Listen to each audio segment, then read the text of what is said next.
back from your trip. How was your trip to the security con or whatever the hell it's called in Vegas? It's called Falcon, because it's a platform called Falcon that's run by CrowdStrike, which is a security platform. Okay. Do you guys have CrowdStrike at your job or no? No, we don't. No, we don't use that. Yeah, it's Well, pretty much like what's up? maybe through Microsoft. I'm trying to think. Like, I know it's integrated into a lot of things, so it's like, but we don't Okay. specifically use it. Yeah, we use CrowdStrike in place of Microsoft Defender. So, Okay. Yeah. yeah, it's like the Falcon platform. And they have a whole bunch of other different stuff that you can do. That's pretty much what that conference is about. It's actually a pretty big conference. This year, actually, last year we had the CEO of Microsoft come and speak to us. Damn. In Okay. and this year, we had the CEO, or not the CEO, but the chief director of cybersecurity of the United States of America. Okay. All right. Interesting. Yeah. So yeah, it's pretty cool. And then obviously they have a whole bunch of companies that they are affiliated with there that can tie into different stuff like that. So I mean, it's a cool conference to go to. It's a bit overwhelming, especially like if you're new to the platform, like I am. So this is Yeah. my second year going. I'm actually going to start getting. They sent me a whole bunch of information because we actually have like a rep that we go through, who gives us the tickets and stuff like that. And so they sent me a whole bunch of stuff so I can get certified. And then that way next year when I go, if I am going to go next year, I'll have a little bit more. I have a keen on interest of like what panels to go to and stuff like that, and what events to take place. Um, I like the event. I hate Vegas though. I am not a fan of Vegas at all. I No don't gambling while you gamble. were there? No, I don't gamble at all. Okay. So I did like the shows. I went to the Jabberwocky show, and then I went to David Copperfield show. Okay. Good. Um, Yeah, no, the shows are yeah, what the I shows are really understand. Like good. I've never been either, but yeah, from everybody tells me, everybody I've talked to who's been there says make sure you go see shows. Like that's Yeah. that's the like the gambling's great and all, but like the shows are like kind of something you can't get anywhere else. So Yeah, so I said the next time I will go, I'm gonna schedule a whole bunch of shows to go to, and I'm actually gonna go outside of the strip. I'm gonna go hiking into the mountains and stuff like that because I heard Vegas got some really gnarly mountains you can. And apparently the Grand Canyon is like an hour away from there or some shit like that. really, So I can take it. Yeah, like you can take a tour to see the Grand Canyon. that's cool. So Okay. it's like an hour or two away from it. So I'm Yeah. gonna do that next time I go to Vegas. So yeah, Okay. but if you like gaming, and when I say gaming, I don't mean the gaming in we gaming. I'm talking about the gaming in the sense of gambling. Then Vegas is it. Like it was kind of depressing to be honest with you. I would go down. First of all, also if you're gonna get a hotel on the strip, eat downtown. Everything on the strip is fucking expensive. I went to Outback Steakhouse, and out here in Texas, a ribeye may cost like $25. Out there, bro, $50. No way. Legit- For Outback Steakhouse? I'm not joking with you, bro. It was my bill said $44.50 for the steak, and then the drinks and everything else came up to like $56, bro. You're fucking So with me. Outback Steakhouse? What are we doing? yes. Okay. So my father, because he goes out there, my mom and dad go out there all the time. And they told me like next time go off the strip and go downtown to Las Vegas. You can get you like a $12 fucking steak and lobster dinner down there in downtown somewhere. And I'm like, oh, okay. That makes more sense. So that's my advice to everybody. Like the hotels are nice on the strip, but to eat off the strip, just get an Uber. Ubers are super cheap out there. So just take a $5 Uber downtown and then eat down there. You'll save a ton of money like that. Even though I wasn't spending my money, I was spending the company card. It was still like I was still trying to like watch what I ate because I was like, everything is just so fucking expensive. It was actually insane how expensive a lot of shit was out there. So unless you're gambling, the drinks are not cheap. Yeah. If you're gambling, they're going to bring you free drinks because they want you to keep gambling. But if you're not, if you go to a bar or something like that, which you don't drink, so yeah, for anybody else, like so the no gambling thing, is this like a philosophical position you have about gambling, or is it just like you're just not interested in it? You know? Uh, both. Yeah. I don't like it. I don't like what it turns people into. Like I don't know when I'm like sitting there, I'm walking by the penny machines and stuff like that. It looks like the drones, just like people just sitting there, like no lie, right? Yeah. I went up. Uh I went up to my room because I had to walk through a casino to get to my room or whatever, to get to the elevators. So I saw somebody, and I remember this lady. She was wearing like, because I see she was wearing a Koski shirt or whatever. And she looked Yeah. older, but she was Yeah. wearing a Koski shirt. So I remember that distinctly. And then I went upstairs. I went to sleep, and then I went out the other exit. So I was gone for at least 12 hours, and I came back through that same exit, walking by her, and she was still there gambling in the same spot. And I'm like, no fucking way, she's still here. Yeah. Like 12 hours? Like you didn't stop for 12 hours? Oh my Like it's god. fucking crazy, dude. That's So nuts, bro. yeah. So, so I and then like mean, when my you say that, you don't know. You didn't see her the whole time, right? I That did just she might was be in the her same spot. spot. I That's know, but true. she might have left and gotten food, and she just ended up back in the same. With the She likes same that shirt? spot. Man, yeah, sure, yeah, why not? I don't know, but no, I I mean, love you, Justin. You always like to see the other side of it. I try to give Always people, there's you don't know, bro. You weren't with her the whole time. I don't know, you know. But I mean, you're probably right. But I don't know, like with the gambling thing, because I mean, I know, it's become a common problem, especially with the way sports betting has Yeah, become yeah. like mainstream now. Um, it's like you can be healthy with it with the gambling. It's just when you're gonna go to Vegas or a casino, what you really have to do is like you bring cash and you bring a specific amount and you don't go beyond that. That's it. Yeah. That's the way you have to do it. I feel like it's otherwise, like if you don't have those barriers, like it's gonna be very easy for you to just go hit the ATM and like get more. It's like I don't know. Like so that's how I do it. If I go to WinStar, I just I bring like 100. And like if I Okay. burn through that 100, I'm done. I leave.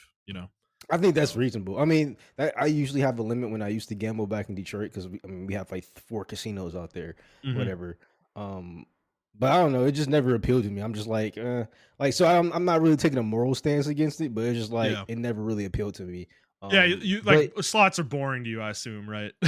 well, slots, and then I do like going to the blackjack table, but sometimes I'm too good at blackjack. So Yeah. sometimes I have gotten escorted out one time before. So I Wow. was just like, okay. Okay. I was just Well, like, that's okay, the I'm not gonna. thing. Because dude, I play slots usually when I go, and I don't find Yeah, slots like super engaging, right? I mean, it's literally just like you're literally throwing money away.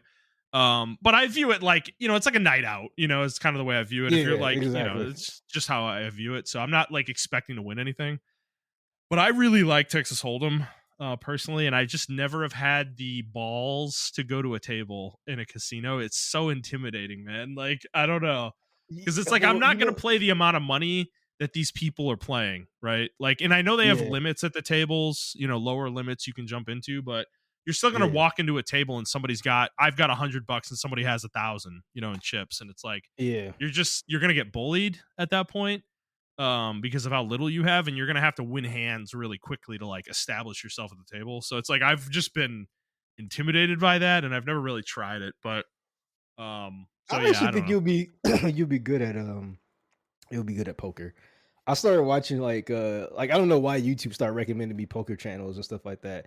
But then I started watching like poker players and stuff like that. And I just think like the Mhm. whole meta game of like fucking with somebody is like crazy good. I Oh, don't know. dude, I yeah, love it, no, man. It's I think I would be good in a casino specifically because everybody's taking it so seriously. yeah. I think because I do have a friend group that we did we did have some poker nights we did for a few times, and Mhm. playing with them was hard because most of the people there were not playing the way they're not taking it super seriously, so they're like impossible to read. Like Yeah. they'll have like the best hand at the table so clearly that it's like hilarious, and they play it like they have a pair of twos. And it's like, okay. Or they'll have a pair of twos and then they'll play it like they have the best hand at the table, and you're just like, I don't know, like they might have it, I can't read them.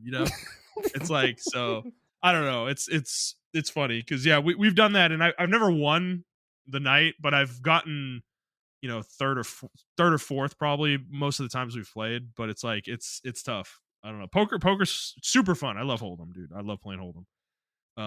But yeah, at a casino, it's just like I don't know. These guys are like you kind of assume these people know what they're doing. So I'm like, it's like I've never done it before, and you don't want to say that when you get to the table, right? Because then everybody's just going to target you. So it's like I don't know. It's fucking intimidating, but yeah. But no, I'm glad you had a good trip. That's cool. When did you get back? Friday afternoon or Yeah, I got back evening? Friday, and then immediately went into vacation, staycation mode. So I didn't go to work. I'm actually still on vacation. I go back to work on Tuesday. I go Oh into the shit. office on Tuesday. I Okay. start back on Monday. So, Okay. uh, Well, I've seen yeah. you on PlayStation a lot, so that checks out.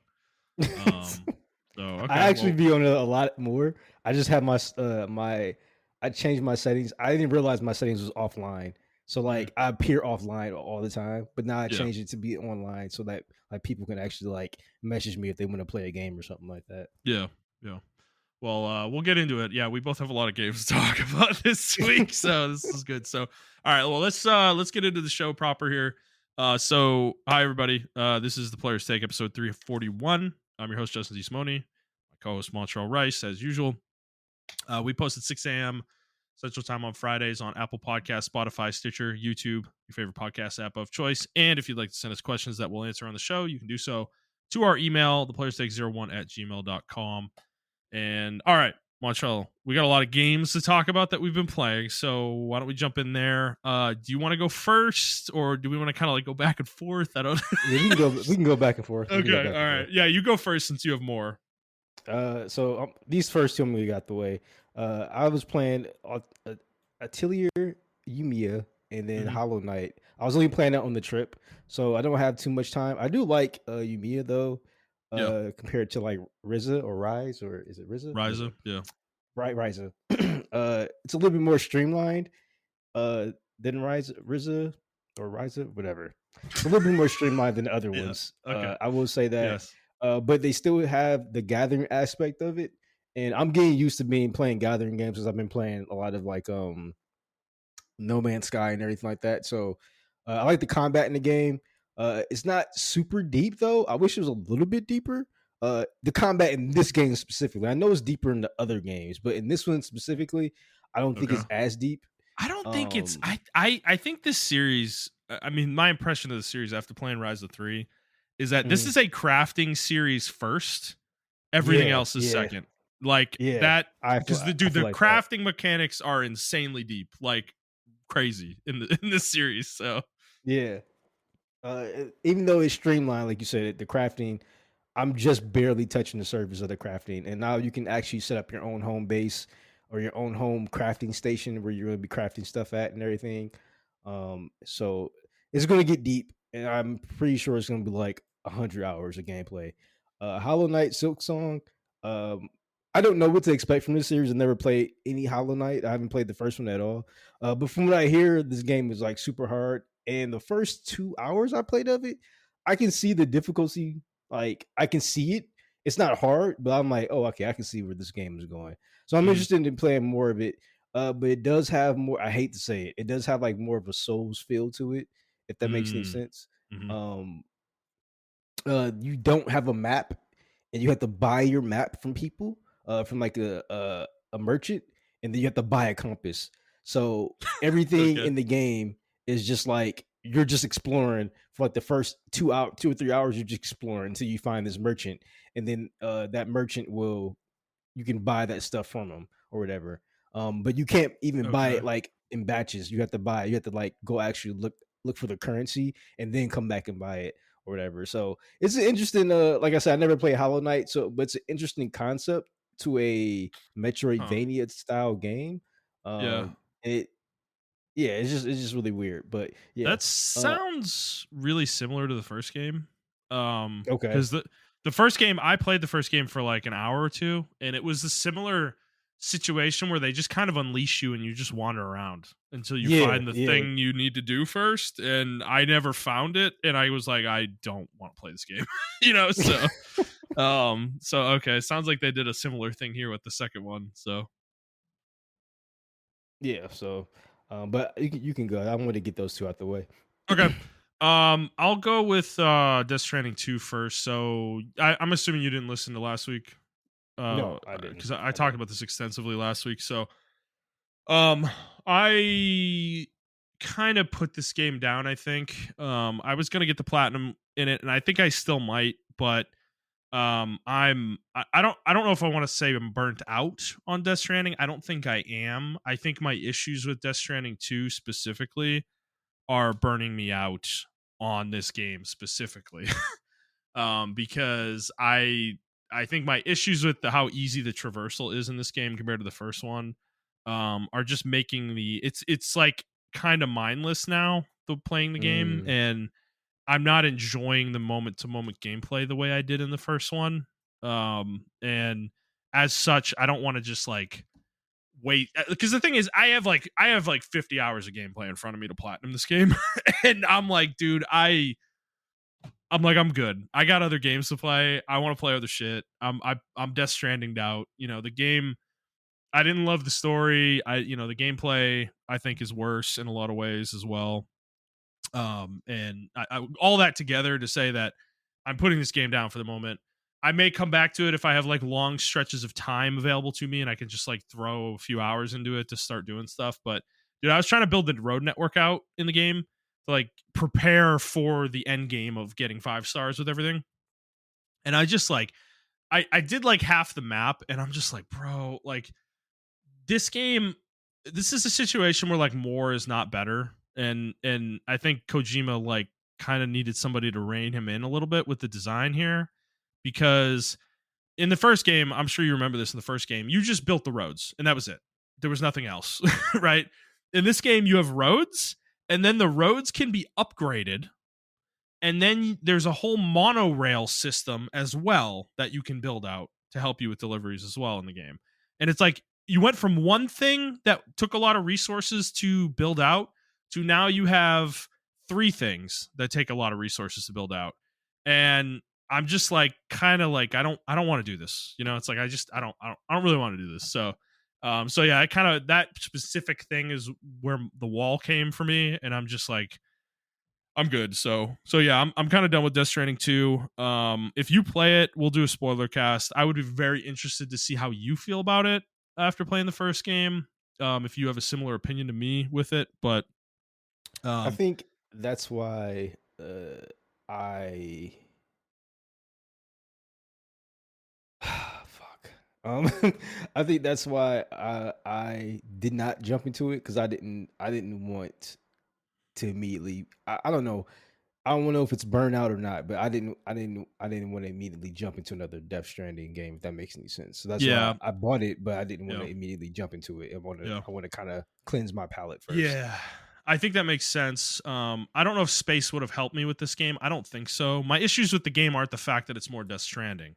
My issues with the game are that like the design of it has changed to such a degree that I don't think it's Death Stranding anymore. They made a different game and it's got Death Stranding's name on it, and it's like I'm not a I'm not happy with what came out of it all, you know? And so that's why I'd be interested to see what you think, if you agree with me or disagree with me on that. But yeah, that's kind of where I'm at with it. So yeah, I may pick away at this game and get the platinum at some point, or I may just put it down, and if they ever do a director's cut or something, maybe I'll go back and give it another shot at that point. But yeah, so that's where I'm at on Death Stranding 2. So I think you going next makes sense since you're playing two Metal Gear games, so maybe jump into those. Kojima, we're in Kojima land this year. Yeah, so I just beat Metal Gear Solid 3 Delta. I beat that yesterday actually. Uh I think Metal Gear games are better when they're in hard mode. I played this in hard mode, and Yeah. it was definitely challenging. And I did a non-lethal run on all the bosses except for Oh, one. you did? Okay, I was gonna Yeah, ask that. Yeah. Okay. yeah. Awesome. So the only one I didn't do a non-lethal run on was the pain. And that's because I decided after the pain that I'm gonna do a non-lethal run or whatever. Okay. But all the other bosses I did non-lethal runs, and that makes the game significantly harder. Uh because you have to use certain weapons and you have to use your CQC as well. But you Uh, see a lot more of the game that way, right? Like you start you yes, because it creates like very unique situations, and the boss fights become a lot more interesting, don't they? yes, yeah, Yeah. yes. Also, the enemies in hard mode, you don't get your radar or anything like that. All you get is a fucking Mm. like a Okay. beat thing that it's a sensor and it just beeps when the enemies is near you. So even with all the changes and all that stuff like that, the game is still significantly harder because the enemies can almost damn near in hard mode see across the map. Like they almost have like Yeah. realistic vision uh Yeah. damn near. So you have to learn how to navigate. You have to learn how to use your CQC, move bodies around and stuff like that in hard mode, and everything like that. I don't recommend hard mode to people. Your first playthrough, I don't recommend it for people. I recommend it for people in your second playthrough if you haven't played Metal Gear 3 at all. Um, but the last fight, and I'm not spoiling anything for anybody. I mean, if you haven't played Metal Gear 3 has been out for like fucking I don't know 20 years at this 20 point. I don't years, fucking 22 yeah. years, I think. Yeah. So this is literally a one for one remake Mhm. of Metal Gear. They didn't change anything except for like, they updated a lot of the models, they updated a lot of the control schemes, they Yeah. updated they did update some fights. The boss fight they updated, you can actually counter her CQC now, which is really cool. When Oh, she the comes to final CQC. fight? God, that Yeah. fight on PS2 was the goddamn worst, bro. I had to Yeah, have you my can friend actually beat it counter it for now. me because I Really? couldn't. I couldn't beat her. Dude. When I played MGS3 on PS2 back in the day, and this was probably like 2008. I think I did this. Is we played I don't know if I've told the story in the pod before, but my only experience with Metal Gear series is I played 1 through 4 over the course of a month with a friend of mine in high school Yeah, yeah, during a yeah. summer, and I've never played them since. I've never played them in any other context. The only one I've done is 5. I played for like a few hours. But yeah, so yeah, I played 1 and 2, and then 3. And when I played 3, I didn't really use CQC very much, so I didn't learn the Mm. system. So when you get to the end of the game and you have to do the whole fight with CQC and nothing else, like bro, I was fucking losing my mind. I hated it, and my buddy was like really good at MGS3, so he ended up beating the fight for me, and I just watched him, But man, that shit was a pain in the ass back in the day. Yeah, you can beat her. You can counter her CQC. It actually slows down certain moments where you can actually do the counter. It doesn't Okay. like in other fights. They'll tell you when you can counter or whatever. Like with Vogan, you can counter him and it'll tell you like CQC right now. But in this fight, it didn't tell you that. It just kind of slowed down, and it's like very. It's like a. It's not even a. It's like a half second slowdown. So you got to be like on it. Otherwise, she'll like flip you over or something like that. And then in the Yeah. second stage of the fight, um, once you get like to the first part, it'll be a second part and then a third part, and it's like a dance y'all do or whatever. Mhm. And Yeah. I don't know that boss fight was like really cool, and I did a lot doing that non lethal as well. Like really, um, like exploited or not exploited, but like really got me familiar with Metal Gear altogether again. Like I refound the series again. Like I fell in love with the series all over again and do that non lethal run because I always did lethal runs. I really wasn't that person who'd be like, oh, I'm gonna do a lot non lethal run.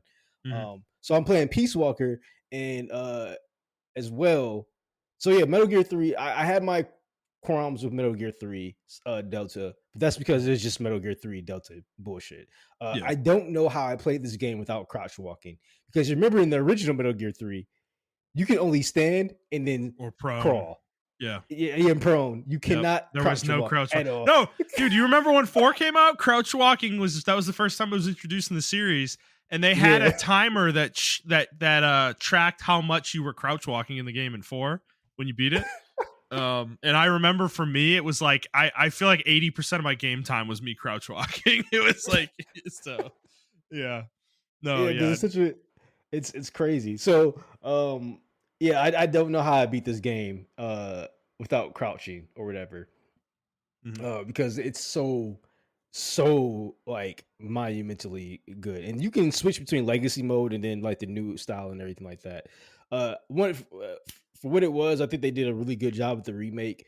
I would like for them to do a little bit more, maybe like because each zone you know how it's a loading screen between each zone. They don't Yes. really have a loading screen because obviously we're on the PS5, so it just like goes from the next zone to the other zone. But it still does that screen where he has to like walk They're from the other zone to split, the other. right? They're Yeah, there's not still they're split not zones. yeah, Yeah, they didn't combine them all together into yeah, one map, right? Yeah. and I wish they would have done something like that. I think that would have been cool. Um, that does give me hope, though. I hope they are trying to remake like the Super NES versions, like Metal Gear, and Metal Gear Two. I Yeah. really want to play those games. I want them to remake those games completely, though. Well, yeah, So I was gonna ask you that. Where do you think they're gonna go next? Because this is the first game in the timeline, right? yeah, So theoretically, it would make sense to go to Peace Walker next, right? it would make sense to go to Peace Walker. I don't know if they're going to remake Peace Walker. But Uh, Peace Walker is one of the less known games in the series. Some people are yes, it saying they're is. just going to do two next, and I'm like, bro, if people are coming into Metal Gear Solid with Delta, jumping straight to two makes no sense at No all for those sense. people. Like No they're gonna sense. have no No. context on anything happening. They're It, gonna be like, this snake guy is that's the guy from three, isn't it? No, it's not, bro. It's like they're so not gonna what's know these it's things. Like, So that's actually a good segue into Peace Walker. This is yeah. my first time actually like playing through Peace Walker. I always played Peace Walker. First time I played Peace Walker on the PSP, I Hmm. fucking hated it. Not because of Yeah. the game, but because of the PSP controls. We all know the PSP Yeah. controls are fucking terrible. Hmm. Uh, um, they didn't have a PS Vita version of the game. Yeah. Uh, but then they had the HD remake of this game. So, or the HD remaster rather. So, which is funny. I have to play this on Xbox. So I'm also trying to do this project, right? I'm trying to get all my games that I played on Xbox. I'm transitioning them over Mm. to PlayStation. So Mhm. that I'm trying to re-download games like that are on sale and stuff like that. So like I bought Yeah. Devil May Cry 5 or Devil May Cry 5 again on Yeah. PlayStation because I want the trophies and everything that I got on Xbox. I want those to be on my PlayStation account. So Yeah. I'm in Yeah. the process of doing that or whatever. Uh, but yeah, so Peace Walker is funny because it is not available on PlayStation at all.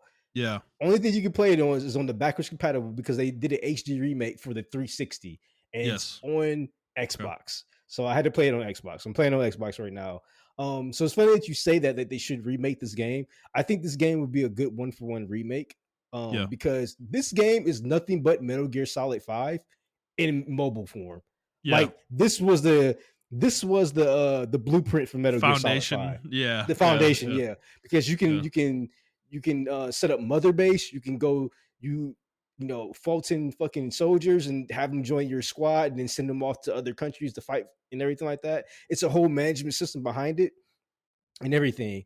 You can Yeah. do research and stuff like that for certain things and everything like that. It's a little bit more in depth actually than Metal Gear Solid 5, to be honest with you. Hmm. Um, Okay. but as far as the management system wise, it's a little bit more in depth because you can even make your own Metal Gear in the game. You can Oh build your own shit. Metal Gear. Yeah. Okay. Wow. So and you can deploy it on missions and stuff like that. So uh, I think it would actually be cool for them to, if they do the same thing they did with Delta, they can just update the graphics like really, really good and everything like that. And Yeah. this one's also segmented. It does the Metal Gear Solid 3 thing where you go to one area to the other area to the other area or whatever the case may be. I would like for them to remove the mobile aspects of the game because this game was a PSP game. So uh you can trade soldiers with like people and everything, even on the HD remake you can trade Okay. soldiers with people on like Yeah. on Xbox Live and stuff like that, or you Yeah. can trade materials or give people materials and stuff like that. I don't have Xbox Live, so I'm not utilizing none of that. But uh, yeah, I'm on a silver account, so you have to have a gold account, obviously. Mm. Mhm. Um, but yeah, like my Chromes with Peace Walker was like the first chapter. You got the prologue and you got chapter one. Super easy. And then also the CQC is way better in this game. So you can actually change CQC people in this game Yeah. like you can in Metal Gear Solid 5. Yeah.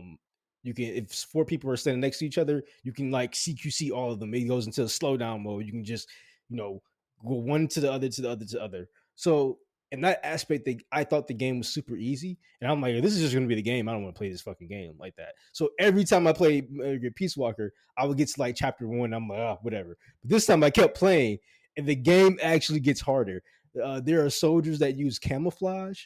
Mhm. They use like ghillie suits and stuff like that, and they will spot you and Oh, and shit. everything. Okay. Yeah, the Yeah. games gets like very, Yeah. and obviously you're dealing with like the low poly stuff, so it's like Yeah. you have to really Yeah. pay attention to the vegetation and the grass and everything. It's crazy. The game's Yeah. actually really good, dude. I'm not gonna lie, Yeah. it's really good. Yeah. Okay. Uh, and then you can send, you can play as other soldiers and like the extra ops is what they call it, the extra ops, and Mhm. yeah, it's like a whole management system and everything. You can level them up for research and everything like that. And I don't know. I think the game's really. It's. I can see people. I can see why people play this on the PSP. Um, but now I can definitely see why people hold Peace Walker in the high regard because the game's actually like really good. The story, the cutscenes are done in like the Metal Gear comic form. So you know how Metal Gear's Mm. style is. Mhm. So the cutscenes are done in like that live 2D comic style where like the panels are actually moving and everything like that, or the people in the panels are moving, but it's like in that comic style. And they actually have like some quick time events in there as well. So you have to pay attention and everything like that. So I think that's pretty interesting, the way they did it. And the story, the story is just like, Big Boss, how he's going from the MSF to the Diamond Dogs and everything like that. So you're Yeah. seeing how Mother Base was actually built, how he got it, and everything like that. Yeah, he like Because this this game, is where he breaks away from the US, right?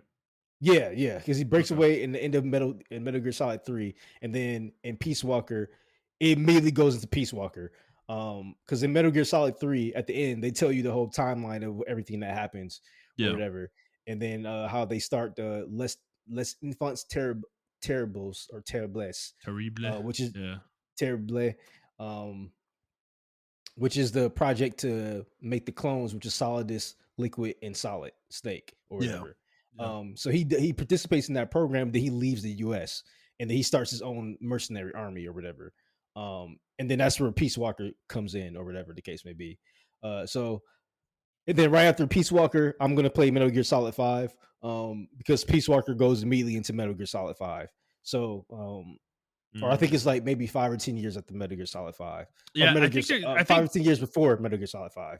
yeah, I think 3 to Peace Walker there's like a 10-year gap, I believe. And then I think there's another 5 or 10-year gap between Peace Yeah, Walker and 5. Yeah. yeah. So I'm gonna play 5 immediately after that, and I'm not gonna do all the stuff because Peace Walker's. The reason I like Peace Walker's management system better is because they don't have the 24-hour fucking cell phone bullshit of like, oh, you gotta fucking, wait 24 real hours for this thing. Now they do have Yeah. that in the Yeah. in the game where you gotta wait, but it's like maybe 2 or 3 missions and it's done, or maybe 2 missions and the research is done for it, or whatever the case may be. It's not a Okay. whole fucking day or whatever. Um, and even Dragon Age Inquisition had that shit too. I don't know if you remember Yeah, that. I If you don't play dude, there's like an era in there of like 2010 to 2015 where there's this like fascination with putting this shit in like console games for some reason. And it was never I never understood why developers found it appealing because it's like, bro, I'm gonna play your game for a week, okay? Like, I don't need the research to take a day because I'm not gonna get a whole lot figured out in the time frame I'm actually playing this game. It's exactly. like I don't know, bro. It's fucking weird. And it's so what's crazy about like Inquisition and like Peace Walker and Metal Gear Solid 5 is you actually have to turn, like, when you're done playing the game, for whatever reason, if you're gonna do the research and you're trying to get achievements and stuff like that, save the game, then close the game. Because if you, especially on PS5 or in Xbox case as well, if they still have the you know how they have the feature where you can just immediately jump right back into it as soon as Yeah, you suspend. I get off a use it rest. all the time. I literally If don't do you anything if you else. Yeah. if you do suspend mode, it does not count that time that you were done. No way. Yeah. That's fucking bullshit. Are you serious? Oh my Yes. god, that would So piss me off so much. I recommend people do not do Oh, that because if you yeah. do the suspend mode, it actually suspends the game and Wow. time is frozen in the game. Mhm. Compared to Mhm. like if you close the game out, it counts the game as like, all right, this game's closed, and then you open it back up again. Then your time is counted as like, oh, that 12 or 24 hours that you didn't play the game that actually counts. So they didn't account for this mechanic when they made those systems. Yeah. If that make any sense. Right. But Right. yeah, I am enjoying Peace Walker. I enjoy the mechanics. It's just funny because it has like when you shoot people, damage numbers pop up. It's crazy. The game is What the actually fuck? insane. Yeah. What? So Oh no. What? and then Okay. they also have a control scheme for Monster Hunter. They're like, yeah, if Yeah. you play Monster Hunter, you'll like this control scheme because you can fight Tigrex in that game. Like, there's a What? Tigrex DLC in the yeah. What? What the fuck? What? Okay. You Why gotta did they remember pick this. that monster of all things? What the fuck? How does it how So, does it how does it play? Like, have you tried it yet or no? I I haven't want to tried it know. yet. I Okay, haven't I tried it have to yet. know. Is it as obnoxious as he is an actual monster hunter? Because I that would think be so. no way, bro. Oh my god, dude, he'd rile the Uh, whole island up, like wherever you are. Actually, yeah, that's something I was gonna ask. Where does the game take place? Like in the it world? takes place in the Central America. Okay, got you. Is it an Yeah, island so or is it just an area, like a uh, place? it's like you're in Costa Rica.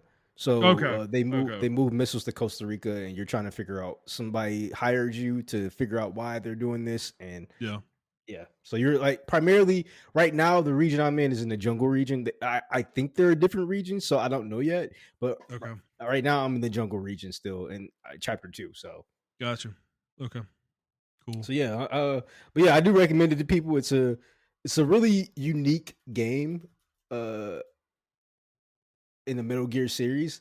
And a lot of people hold this game to a high regard, and I actually see why now. So I think it's a fun game to play, but you can only play it if you have like some kind of emulator, or if you have an Xbox Series X or Xbox One, and you can backwards compatible play it. It's not available yet until I think the Metal Gear Solid Volume 2 collection comes out. Then it may Yes, be available in which there. hopefully we But get that next year. Hopefully, yes, hopefully. But because yeah, we still need those are four brought forward as well. yeah, that will finally be released from the PS3 hell, and I can Yeah, play that. dude. Oh my god, it's crazy that game is still stranded there. It's nuts to think about that. But so okay, cool. All right, well, Borderlands 4 is I've been playing this as well. Yeah, I've I've been played a seeing y'all couple. in the chat. Yeah, I played a couple times since last episode. I definitely took a bit of a break this week between sessions. Jet and I went really hard last night, though. We probably played for like I don't know 5 hours ish, and we completed the entirety of the second zone. Which you can do these out of order, by the way. The second and third areas, you can actually do them all out of order. You don't have to do them in a specific order. The early stuff in the Fade Lands you do have to do first, but once you get to the point where they give you the missions to like go kill the main lieutenants in each area, you can do them in any order. So we did the one in the I forget what the area is called, but it's like the northeastern zone in the game, and it's where you run into Amara from Borderlands 3. So I was talking about last week. I was talking about the story of this game and how like literally boring and bland it is, and it gets a little better in the second area. Like Amara being involved is kind of cool. It's cool to see characters from the previous game in here actually, like, and it's like a previous Vault Hunter that was like a playable character too. So it's cool to see them have some agency here and kind of join you on some missions, which is pretty cool. But I will say the story does, while it's better than the first area, it's not by a whole lot. You still kind of have a boilerplate villain, or whatever. The most interesting aspect of it is Amara herself, her being there and what she's trying to do. But I'm not like, this isn't riveting writing. Like I'll Mhm. be honest, I I can't believe I'm saying this, but I think they took the feedback from Borderlands 3 almost too much to heart. Like they ripped out almost any personality that this game has. Like it's like they were afraid to make jokes or parody anything, like cuz the most of that kind of humor is gone, and while it was bad in 3, it's like it's weird to be in the other end of the spectrum here where it's not here at all, and it's like almost doesn't feel like a Borderlands game, honestly. Like that's kind of where it's at, It reminds me of Borderlands 1 more than anything, because Borderlands 1 is like mega bland. Like there's very little humor in the first game. It's kind of an establishing of the universe and many different characters in it. But there's really not a whole lot of story in the first Borderlands, per se. And while there's more of it here, it's got that similar kind of tone though, where it's kind of just bland and boring, Mm, compared to the first game. So yeah, I don't know. I'm gonna go through the last area, and then I'm assuming the end of the game probably, with him, and see if it gets any better. But so far still feeling that the gameplay though, I'm still um happy with. Like I think the game plays really well. And I think that's its biggest kind of the biggest compliment I can give it. Is that it feels better than Borderlands has ever felt, honestly. Which maybe that to compared to other shooters, that's not saying a whole lot per se, but it is markedly improved from Borderlands 3 even. So yeah. I think the game is good. I think it's definitely worth diving into if you're a fan of the series. But yeah, Montreal though, I saw you bought this and you played it a little. Are you just not into it right now? You got too many other games on your plate. I do. I did buy it. I bought it because I wanted to play it with y'all, but then I was like, I don't think I'm still in the single player phase, so I Okay. haven't been I haven't been playing it. The hour or two I did play of it, I did enjoy it. Uh, I'm still not a fan of the single global skill thing. Maybe that changes later on. Yeah. But It it's doesn't. You only ever have one. You got to pick one okay. basically. So Yeah, so but I do like the build options that I get around that one skill. So yeah. I did choose a skill. I chose the girl that has the gravity ball or that can do Oh, the okay. gravity thing. Harlow. Yeah. Yeah. Yeah. Yeah. Yeah. Because I was gonna choose the other guy that with the two guns on his back, but I think one of you guys say y'all are playing him, I'm so I playing didn't. him. Yeah. Yeah, Rafa. Yeah. yeah. So, and I I mean, didn't. it I doesn't really know. matter though. Like we can both play Rafa. It's not a big deal. Okay. um. Okay. Yeah. And I know Jet was playing the Siren girl or whatever. Yes. Um yeah, and I didn't think the tank guy really appealed to me that much. But yeah, I did like the bits that I did play of it. The one thing I don't like is the open world. I wish it was Yeah. more open Yeah. zone, if that Yeah. makes any sense. I want it to be more like Borderlands 1 or 2, where it's like small condensed zones. Yeah. Like the Um, zones aren't small though in those games, right? Like they are still pretty big. yeah, Um. It's just they're not one giant open world. There's loading screens between each zone, right? yeah. Yeah. I Because don't know. It just yeah. feels weird. I don't know how to Yeah. explain it. It feels It's weird. not. I don't Yeah, think it's I a don't know. well designed open world.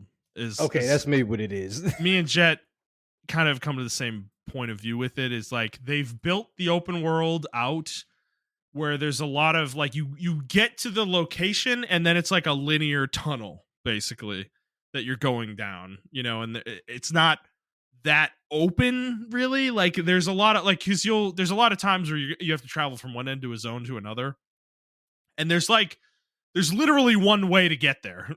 If you don't go that one way, you're gonna like you can't go there. Like you have to like go back around the way you came and like go the right way. There's a lot of ways to get stuck and not be able to get out of it and like have to fast travel out and stuff. It's just I don't think it's a very well designed open world. I think the fact that the grapple is not a free form grapple where you can grapple on anything, and is more, it's literally like there are grapple points that you can grapple to. I think the fact that they did it that way is a huge issue the game has actually, because I find the grapple to be kind of pointless, really. It's just a traversal button. It's like it's not a fun like if they had given you a freeform grapple, I think that would have severely revolutionized the gameplay with this game, because you could have used it in combat, you could have used it, in movement and stuff, and like, it's just I just think there would have been a lot of fun there. I'm assuming they did try this in development and it just they either couldn't get it working in a way that was fun, or there were technical issues maybe. But what they landed on is kind of bland. And I think it's clear that the open world is kind of missing some things. Like there needs to be more grapple points in general. I think in the open world, I think that's like kind of a big issue, and I don't know if they'll ever fix it. I don't really think people are giving this feedback very much actually, because most of what I've seen out there is that people don't actually mind the open world and they think it's a great change for Borderlands. But I kind of disagree. I don't really feel like it fits right now personally. Because I don't think this open world is like, it's definitely a lower tier one of games I've played for sure. So I don't know. So yeah, I hear you on that for sure. Yeah, so but I think the gameplay and everything. I agree with you about the grapple. I wish the grapple was more intuitive. I don't want it to be Yeah. used as a traverse mechanic, a fake traverse mechanic. Uh, Right. I Yeah. do want it to be used like I can probably grapple the enemy. Like some enemies you can grapple or some items you can grapple, but I want it to be more free in what I can do with it. That makes any Right. sense. Like it's just a Um, free physics tool. You can just play with it. Like it turns the game into yeah, a sandbox, you know? Like, exactly, yeah, exactly. that would have been very Um, interesting for Borderlands. For sure. yeah, unfortunately, they don't have anything like that. So, um, I don't know. That's I don't know. That's my Borderlands experience, but I do want to play it Okay. more. It's just I'm still in single player mode right now. Yeah, I don't feel rushed by the way. Like I think we're gonna be playing this game over the long term, right? Like I think me and Jet are playing it right now, and Jet's very into it right now, but dude, there's a DLC plan for like 2 years for this game. So it's not like I'm gonna be coming back to it for sure, from Okay. periods of time. So if you don't play now, that's okay. Like we can jump in whenever, basically. So yeah. Um yeah, so one other thing I saw you playing a lot this past weekend was Sekiro. Are all these mediocre action games you've been playing, they made you want to go back to the master? you know? Yes. Yeah, okay. Yeah. Uh, um, I played it. I beat it. I beat it in one day. hell So, yeah. Okay, nice, bro. Let's go. Okay. so yeah, man. I don't even know what to say. Like, I beat it. So the first time I beat it, I actually did the Shura ending by Yeah. mistake. I don't know if Yeah. I remember I told you that. So this time I did the other ending. Uh, and I was just like, yeah, man, it still felt good when I beat the fuck out of him. When I beat the fuck out of Inchin, and I was Yeah. just like, dude, like nobody can touch this game. Like this is why it's Yeah. the master. And on Yeah. top of that, I was using I found myself using the ninja tools way more than I did in my first playthrough or my Okay. second playthrough. I was Yeah. just using all the ninja tools to my avail and everything. And I recommend if you do another playthrough, Justin, like use all the ninja tools and upgrade them and stuff. The Yeah. gameplay just goes like it becomes another game at this point. Yeah. Um, I mean, I used a fair amount of them. I remember the firecrackers I used a lot, actually. yeah, Um I used is it called the Raven Mist? I believe. mhm. I use that a lot. I used the spear, and then I upgrade the spear all the way up to the fire spear. Uh, I was using everything, man. I was comboing people. I found out Yeah. ways to, like combo people and everything like that. And Mhm. uh, yeah, it's just the game is just good, man. It's just good. Now there were some times I got frustrated with certain things, and I think that's Yeah. because I was just coming back to the game and I'm like, okay, I gotta get my head into the game or whatever. Um it was one particular enemy. It was like the black samurai, the big black armored samurai dudes that are like mini bosses or whatever. It, it Yeah, was yeah, yeah. the one with the spear, and then it was the one with the sword, and they had both of them next to each other. And I was like, how the fuck am I gonna navigate this? Because he was the one with the spear was just fucking beating my ass. But then I noticed that there was a soldier laying down on the ground. He wasn't dead. So I used a puppeteer ninjutsu. I turned him into a puppet and I had him distract the spear guy. I killed the sword samurai dude, and then I fought the Yeah. spear guy 1-on-1 or whatever. Mhm. So I was just like, Okay. it's like little shit like that in the game where they just find a way to make the game balanced for you. Yeah. And yeah, if you couldn't beat this game, I was getting frustrated with myself that's how good the game is. I was getting mad at myself when I'm like, what the fuck? I missed that part, or I missed this part. Fuck. Like he got me on that part or whatever. Like I wasn't mad at the game. I was just mad at Yeah. myself. Yeah. Whereas Yeah. like when I was playing Wu Chang, I was literally legitimately mad at the fucking game. I was like, this game fucking sucks. I fucking hate this goddamn game. Yeah. Yeah. And yeah, playing like you said, playing all these mediocre fucking action games. It just made me want to go back. And I wanted to transfer all my achievements and stuff over to Yep. uh the PlayStation. So I am going to try to platinum this game actually. Okay. Uh and yeah, I don't That's a know. tough platinum, by the way.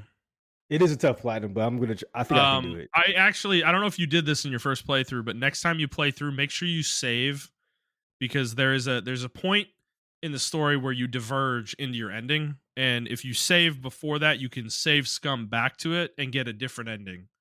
Oh, And really? Okay. that'll count for the trophy rather than having to play through the whole game again. So Okay. that is a shortcut. I don't remember where it is. If you guys go to if you go to PlayStation profiles or PlayStationTrophies.org, they have a guide and they'll explain it all in there. Okay. But there Okay. is a way to cheese it in one playthrough. So Okay. um, Yeah, I'm yeah, gonna try to platinum it and everything. I definitely a don't know. That game that game, is worthy of it for sure. yeah, that game's just So, fucking fun, especially when you get your tools upgraded and oh man, everything, man. It's it's been a just minute, bro, since I did a run through. I mean, I've only done it once actually, so I'm kind of like, yeah, I don't know. yeah, man. I had to get my rhythm back. I was like, oh, okay. Yeah. Now Oh we get yeah. started to get Yeah. started to get the rhythm back. It happened again with Lady Butterfly. I was like, that's what it Yes. is. Because Yes. because it was the guy before Lady Butterfly, the drunk guy, beating Mhm. my ass, like legit beating my Yeah. ass. Yeah. And then once I fought Lady Butterfly, I was like, now I get it again. Okay. And then yeah, the rest of the game, I just it wasn't like a cakewalk, but it was like Yeah. I know what I need to do or whatever. Did So you uh, do the optional boss fight in Lady Butterfly's area? what's the optional? No, I probably The didn't. owl, What? the other owl fight, the second There's one. another owl fight? I didn't know Yes, that. it's way harder than the first one. Yes. Really? Oh, Okay. it's so good. It is like, oh How my did you god. get to it? I don't remember exactly, but you have to go back, Okay. I think, to Lady Butterfly's area later in the game after you beat Mhm. Owl. Um, Oh, and okay. I think he's there in the past, and he's in his prime in the past. Okay. So you're fighting him in like at his peak of power, basically. And it's way harder than the one at the top of the castle. Okay. From Yeah. what I The remember. one on top of the castle, I beat him in 2 tries. Yeah, he's not that So tough. He's not that difficult. yeah. I like that fight a lot, but yeah, he's not that hard. But yeah, that one's probably, I'd say that's one of the harder fights in the game for sure. Okay. Um, I think Ishin is. It's kind of funny actually. Like Ishin is probably the hardest, but I remember when I played the game, it didn't take me that many tries. I beat him in like 5 or 6, I think. Like I think it was I the same for wasn't there me. all day fighting him. So Yeah, I think it was the I don't same know. for me because I cleared fucking Jinchirio or Yes. Jinchiro. I Yeah. cleared him like he was easy Yeah. as fuck. And then Yeah. yeah, Oh. and then Inshin came and I was like, it was his. Actually, you know what? It was his first phase that was getting me.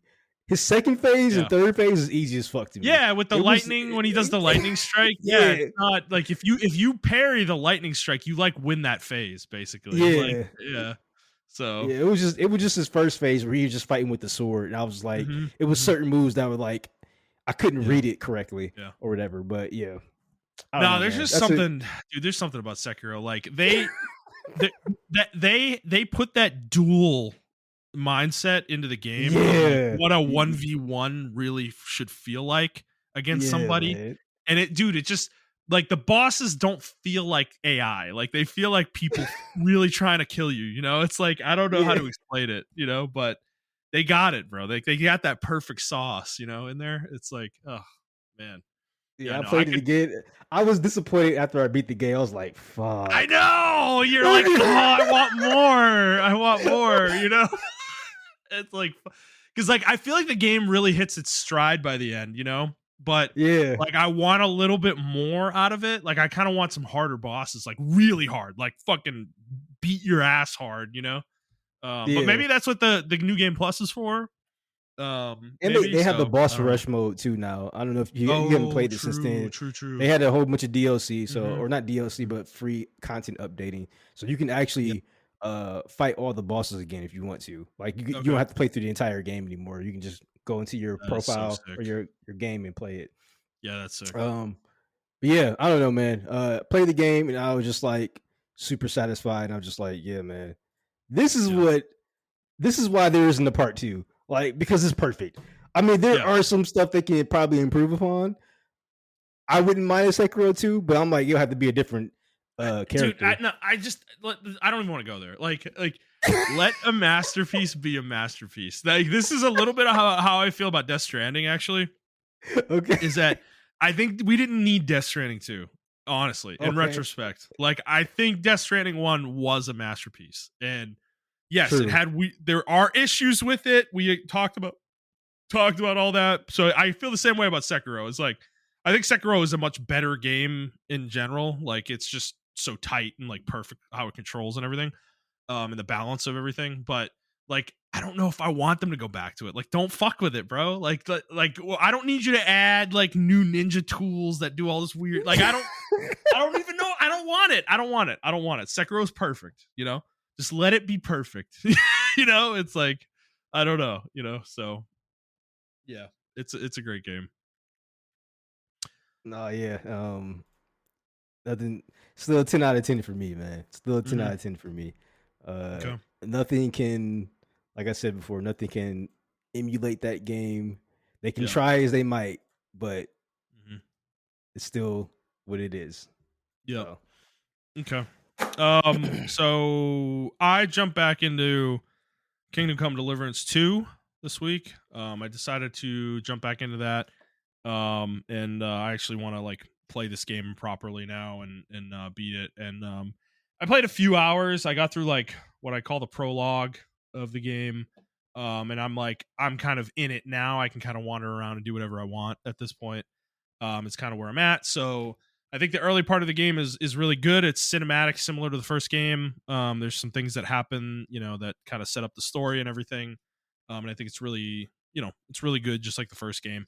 I will say, I think I said this when I first played it, but the game like looks way better. It is the graphical fidelity of this game is like superb compared to the first one.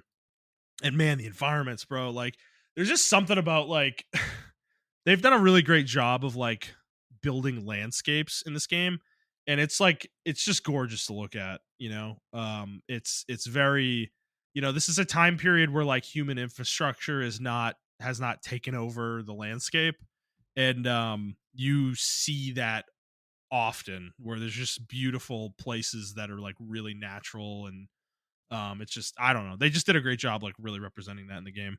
I will say the gameplay, the sword fighting feels way easier now than it did in the first game, because the game is like tighter and it feels like more mechanically sound. okay. And controlling Henry is more it feels like you have more control over Henry than you did in the first game. So I don't know how I feel about that yet. I haven't gotten deep enough where I've done a huge amount of sword fighting, but I will say like I was wrecking the guys I was fighting. Like it was like I remember in the first game, like fighting people at the beginning was a fucking struggle, bro. Like you couldn't kill anybody. It was like so hard. And that was one of the joys of the first game. I think with this one so far, I mean they've really thrown enemies at me that have like, terrible equipment. Like they don't have armor on. They're fighting me with like a fucking axe, and I have a full giant long sword or whatever. So they're not equipped well. So you're like put in a position where you're more powerful than they are.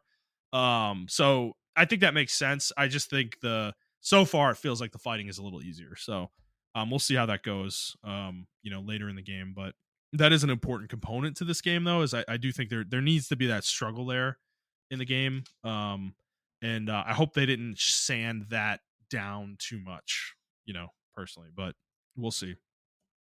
So I do love this world though, and these characters. That one of the characters from the first game returns early in the game, Hans Capon. I love his interactions with Henry early in the game. It's just like they've done such a good job of like building a cast of characters that feel very representative of the time period, but also are very likable in their own way, you know? Mhm. Um, because like Hans is like a nobleman's son, and he is that. He is that person.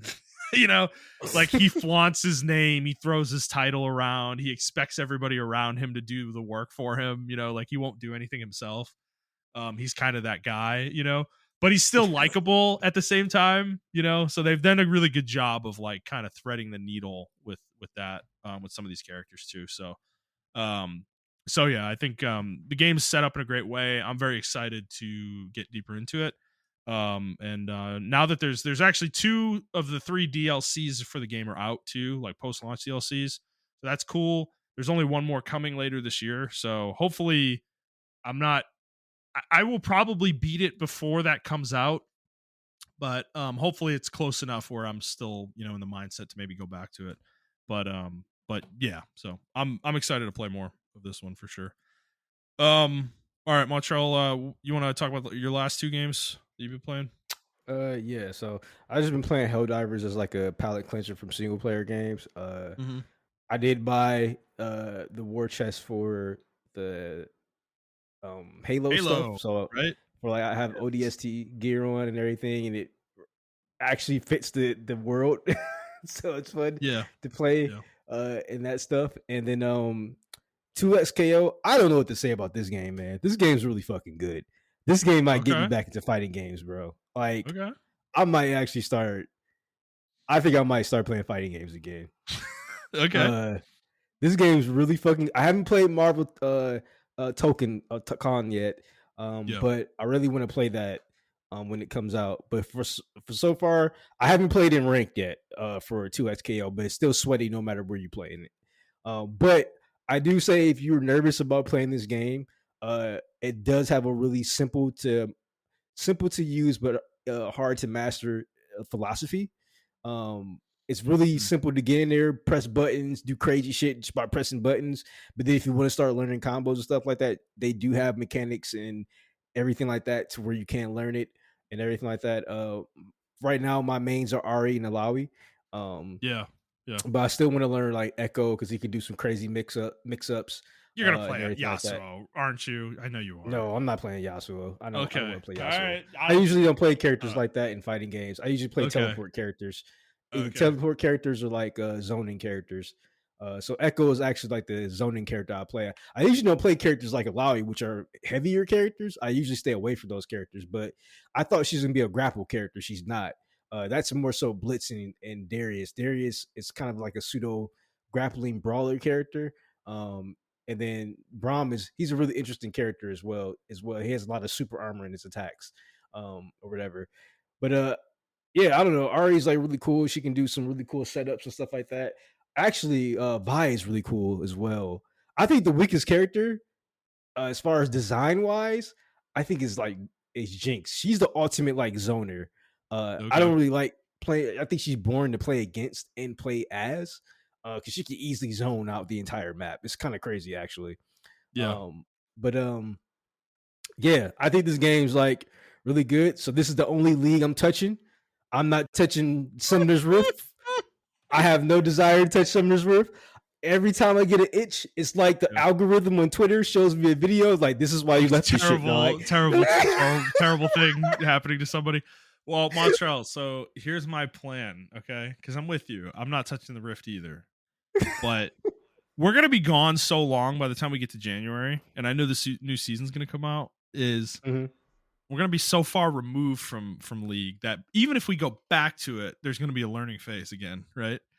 Yeah. Is let's just jump into Dota at that point when you get the itch again, and you're in that learning phase You know anyways. what? You You know know, what? it's just That's a good idea. I'm yeah. actually not opposed to that at all. Okay, I all right, will. I 100% agree with that. okay. Because I know you like Drow Ranger, bro, and there's so many cool characters in Dota. I feel like I know how much like with how much you've played League and whatnot. I really think you will appreciate the design of Dota's champions. Like I really think you will. because there is a lot of thought into how they play, and Okay. there's some really cool shit that you can do with them when you're playing the game. So I know you saw that a little bit with Drow, with how she works with some of the items and stuff, like the hurricane pike thing that you had.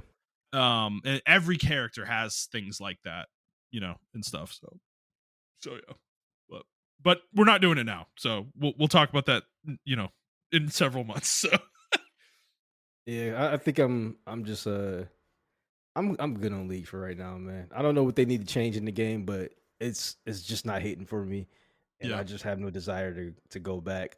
I think it's just the arrogance of the staff. I think that's what it yeah, is, bro. I think I just don't like the mhm, balancing team of League. I think I can't say they don't know what they're doing because it's their game. I just don't think they listen to the players as much, and yeah, also, not to just harp on League, uh, but like that balancing patch or that patch that I just saw I put in the group chat, that yeah, proves to me like they still don't know what the fuck they're doing. Because like they just buffed characters that already had like 55% win rates already. And I'm like, okay. And then they took Brand out the jungle like 6 months ago or something like that. And yeah. then And they're they're putting him trying to back in the bring him. They're jungle. trying to bring him back. Yeah, I don't. No, they're dude. They're lost in the sauce. We've talked about this. Is they have decided that their design for League is their design for League. Like, you have to play these characters the way they want you to play them, and there is And I very think little I wiggle room out of that. you know? And I think that's I think I'm finally starting to see what you saying, and that's really turning me off the game. There is Yeah, no creative freedom within the game because there's so little items as well. yeah, yeah, Um, and I don't know, yeah, just the way the mechanics work around the game and everything like that. Even taking away the freedoms of the rune pages to make different things work and everything like that. Uh, I really do see it now, and I was just like, yeah, man. When I hit gold this season, I was just like, yeah, you know what? I don't feel like grinding anymore. I just yeah, stopped. I don't know. yeah, We all just stopped at the same time. We're just like, yeah, we're yeah, dead. yeah, yeah. No, it sucks because, dude, like, for me, like, I love Jin. I really love playing him. Like, he is mega fun, but it's just within the framework of League, unfortunately, like, I don't get to have that fun very often because of just the way the game is. It's like, I don't know. It's frustrating. So yeah, I'm Yeah. with you. I haven't thought about League in like over a month. Like, I don't like, I'm not even really considering playing it. So it's to the point that, like, I think we've made Jet sad, because, like, he just wants to play something with us, bro. But that's why I jumped into Borderlands with him, because I'm like, I don't want to play League, but let's do a co-op game. It's like something low stakes, no stress. It's like so yeah, I think that works. So, but all right, cool. Anything else on 2XKO? Nope, that's it. Okay. Last game I've been playing, and this is the one I've probably been absorbed into the most, is Trails in the Sky. First chapter just came out this past week. It is the remake of the first Trails game in the entire series. And it is remade. So this is a game that came out in 2004. It was I don't remember what platform it was on. Let's see. Trails in the So I've Sky. I've been watching this game, Yeah. and did you have to play all the other Trails games? Because I know there's like a whole, like there's like a sub series from the Trails games, right? Yeah, so let me get into this. Okay, so Trails is the equivalent of an epic in video games. Um this is a series that has, at this point, I believe, close to 15 games, Oh and my they are all interconnected. All of them are in the same they're in the same universe. They have characters that go from one game to the other. Things that happen in the first game of the series are still impactful in the last game that just came out in the series. Like, these are events that happen. This is a one continuous story that this studio is trying to tell. And so, yes, you shouldn't play the newer games without playing the older ones first. Like, you need to know what happens in those games, for some of the newer ones. It's not necessarily as direct game to game per se, or even series to series, but from what I understand, is these games kind of have 3 to 4 game arcs, and those arcs take place within one area of the world. and the next Okay. arc might be in a completely different place, but the stuff that happened in that first series happened, and people maybe know Or about it reference it. and Okay. reference it, or maybe a character might show up or something from those games, or something like that. So yeah, this is a long series. I mean, this is like I said, this is like an epic, like this is like the Odyssey type thing in video games. This they're trying to tell a very long story over several arcs. Um, I so wanted to this get this game, game.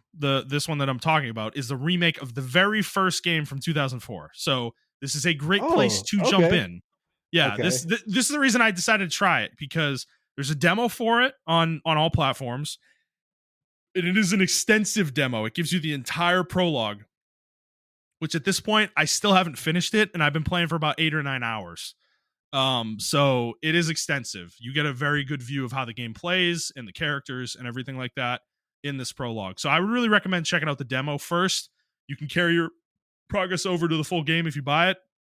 So it's a really great way to like jump in and see if you like the game. You don't have to pay anything for it. So yeah, this is a great place to jump in. I decided to because I've always wanted to play this series. I have always been interested in it. People talk about this series like it is like the highest quality, like it's like quintessential JRPG, but it's really well made JRPG. And I can attest to that in the 8 or 9 hours I played of this game. Okay. Is I am very high on this game right now. I don't think it's got the best gameplay in the world or the best systems in the world or even the story so far. Like the story so far is very slow and it's kind of taking a while to get going, but I don't have It's a very problem with it. JRPG-ish. Is Yeah, I've spent time like basically just to give like an idea. This like these aren't spoilers. So you're gonna learn this in the very beginning of the game. The two yeah. characters you're playing as at the beginning are they're named Estelle Bright and Joshua Bright, and they are a brother and sister who aren't related by blood. Joshua gets like kind of adopted into Estelle's family at the beginning of the game, and you're playing as them early on. And basically, they're kids. They're like 16 years old, and they're the early part of the game is them kind of becoming bracers, which are these like freelance mercenary type people that work for this like guild, bracer guild organization that is not affiliated with any particular nation. They're like an independent group that does work within these nations, basically. Okay. So the two characters basically are taking their like final exam at the beginning of the game. That's kind of like the first part of the game. And you go into your first dungeon, you fight your first boss and whatever. And that's kind of the early game, is the early part of them being bracers basically, and it's all taking place in their hometown. So you don't really leave their hometown very much in the early game. Mhm. You're kind of in the areas around the hometown, like you go to like a nearby mine or a forest or something, and you do things essentially. So it's a very slow start here, but I'm enjoying it immensely. I love this. It's very casual and cozy. Like there's not high stakes right now. The first thing finally happened that might lead to a greater narrative with this game, but I'm really enjoying this drawn out nature of this prologue actually. And I like the establishment of these characters. I think they're doing a very good job of establishing who they are. And the game is fully voice acted, also not fully, but the main story parts of the game are voice acted. Okay. And I don't know how to say this without making it sound negative. The voice acting in this game is like this is like I put it in like Xenoblade tier, right? Mhm. Like extremely good voice acting. Like for what people would expect out of JRPGs, this is way above that. Those Okay. like awkward JRPG voice acting from like Tales games and shit from like 15 or Yeah. 20 years ago.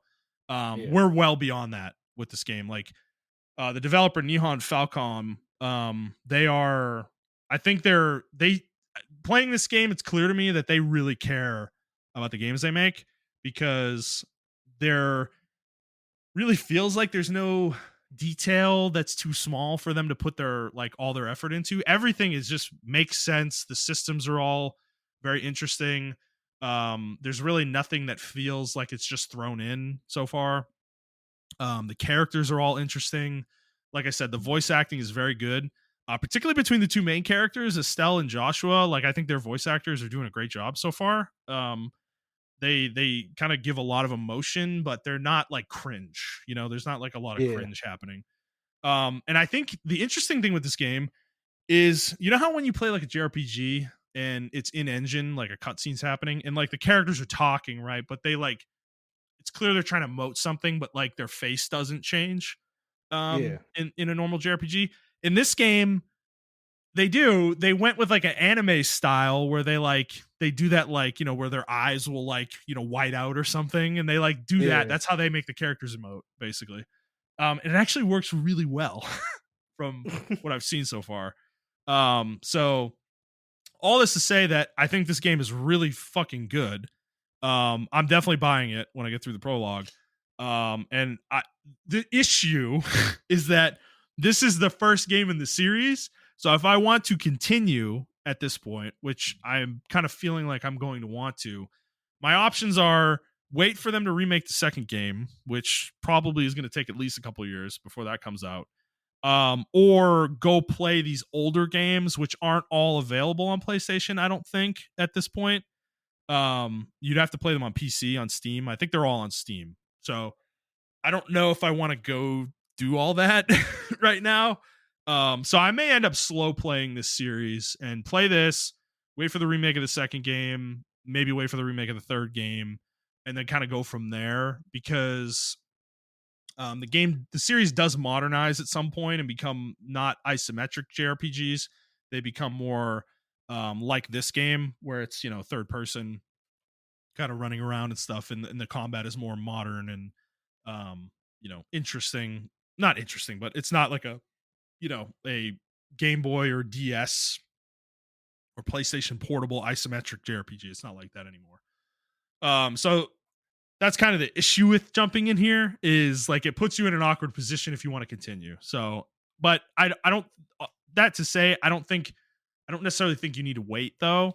From what I understand, this game on its own tells a whole story that kind of ends in this game, and there's more to come afterwards, but you don't necessarily, you know, have to, move forward right away. So from what I heard, Yeah. but yeah, so I'll update that if that changes as I play the game. But That is gameplay very systems, interesting. yeah, Because sorry. I'm Yeah, sorry. go ahead. I didn't mean No, you're to good. cut you off. I'm just I'm on a roll, but like, yeah, you definitely jump in if you have some No, thoughts no, there. no. So I was like, what's funny is I was on the fence between buying this or Yumiya, and I should have bought this, but uh, I like the combat because I always like Code Steel, Trails of the Yeah, Code Steel, Trails of Cold and I Steel, saw which is one of the Trails. series in this. Yeah. Okay, is that like a spinoff series? I'm assuming. No, no, no, no. That's like I want to say it's the third arc of games. So Trails in the Sky is the first arc.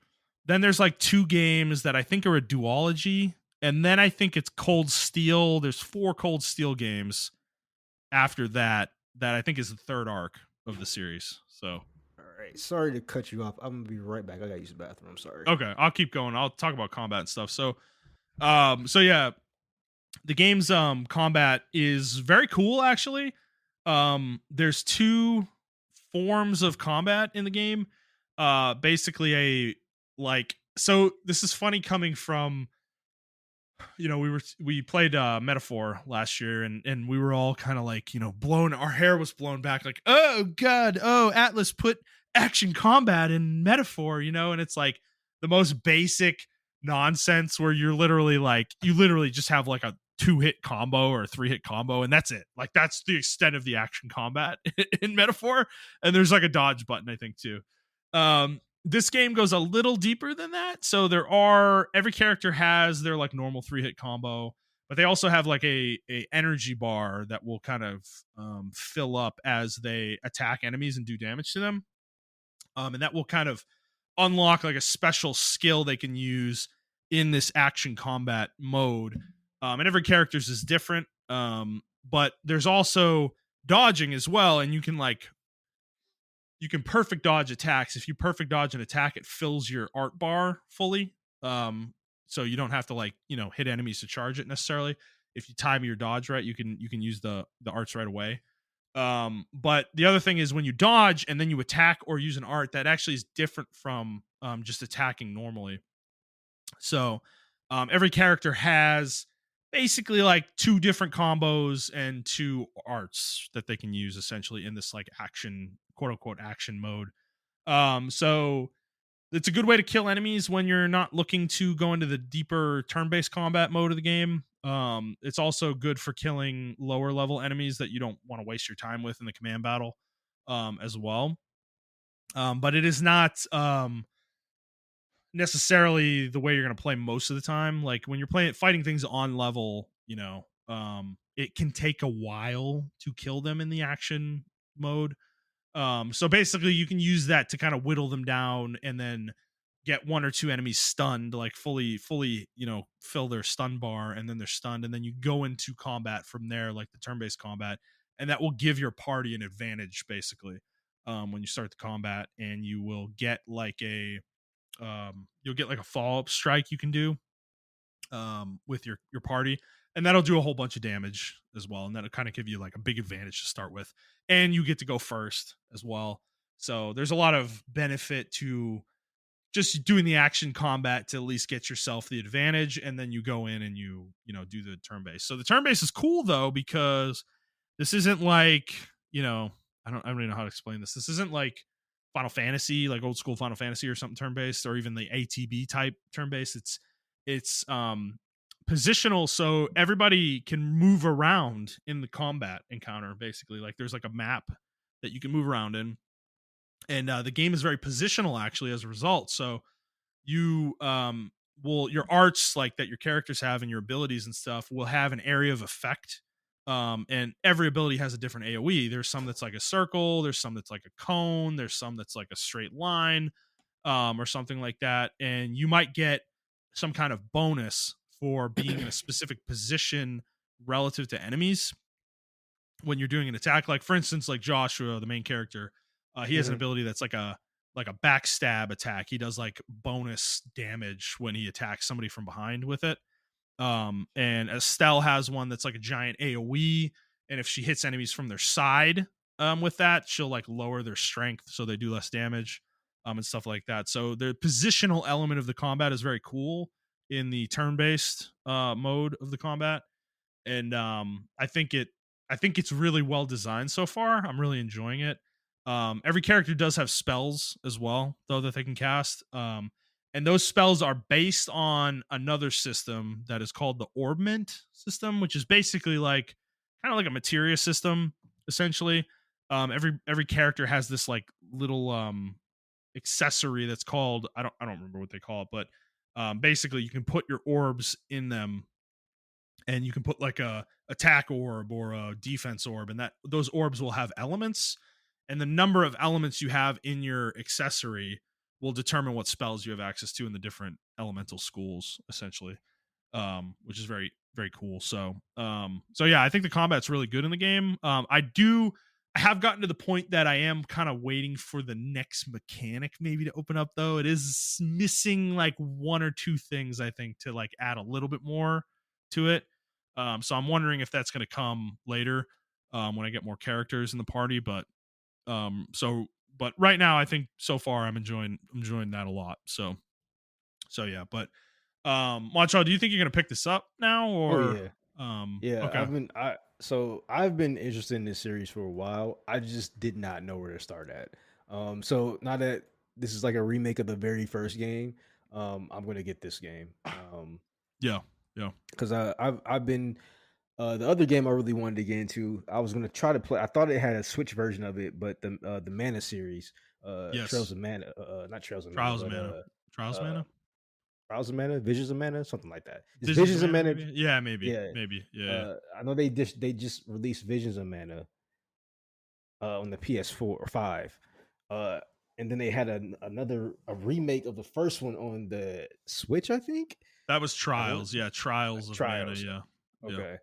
Yeah, so I've been trying to get back into like JRPGs and everything like that. But my friend, he loves uh Trails of the Sky, Trails of the Cold Steel. He's been harping this game for a while. Like, Montreal, get yeah, into this game.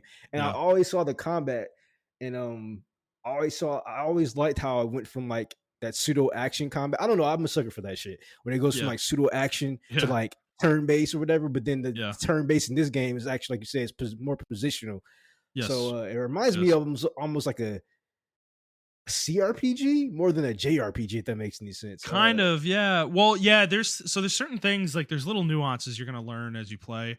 Like I just ran Mhm. into a boss that has an AoE attack, and like if you put your characters too close together and you're just doing it brainlessly, you're gonna get punished super hard for it because the boss is gonna start spamming the AoE, and you're gonna get fucking wrecked. Because I'm playing the game on hard right now, so Okay, it's okay. a little harder than normal. And like, dude, yeah, this boss was like fucking kicking my ass. And when I did it and the boss would do the AoE, I was like, fuck, oh my God.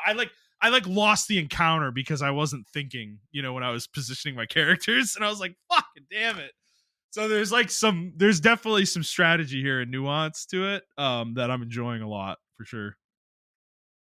Yeah, and I was looking at the gameplay too while you were talking and everything like that, and yeah, even the Cold Steel games. I think Cold Steel 4 is the latest one that just came out.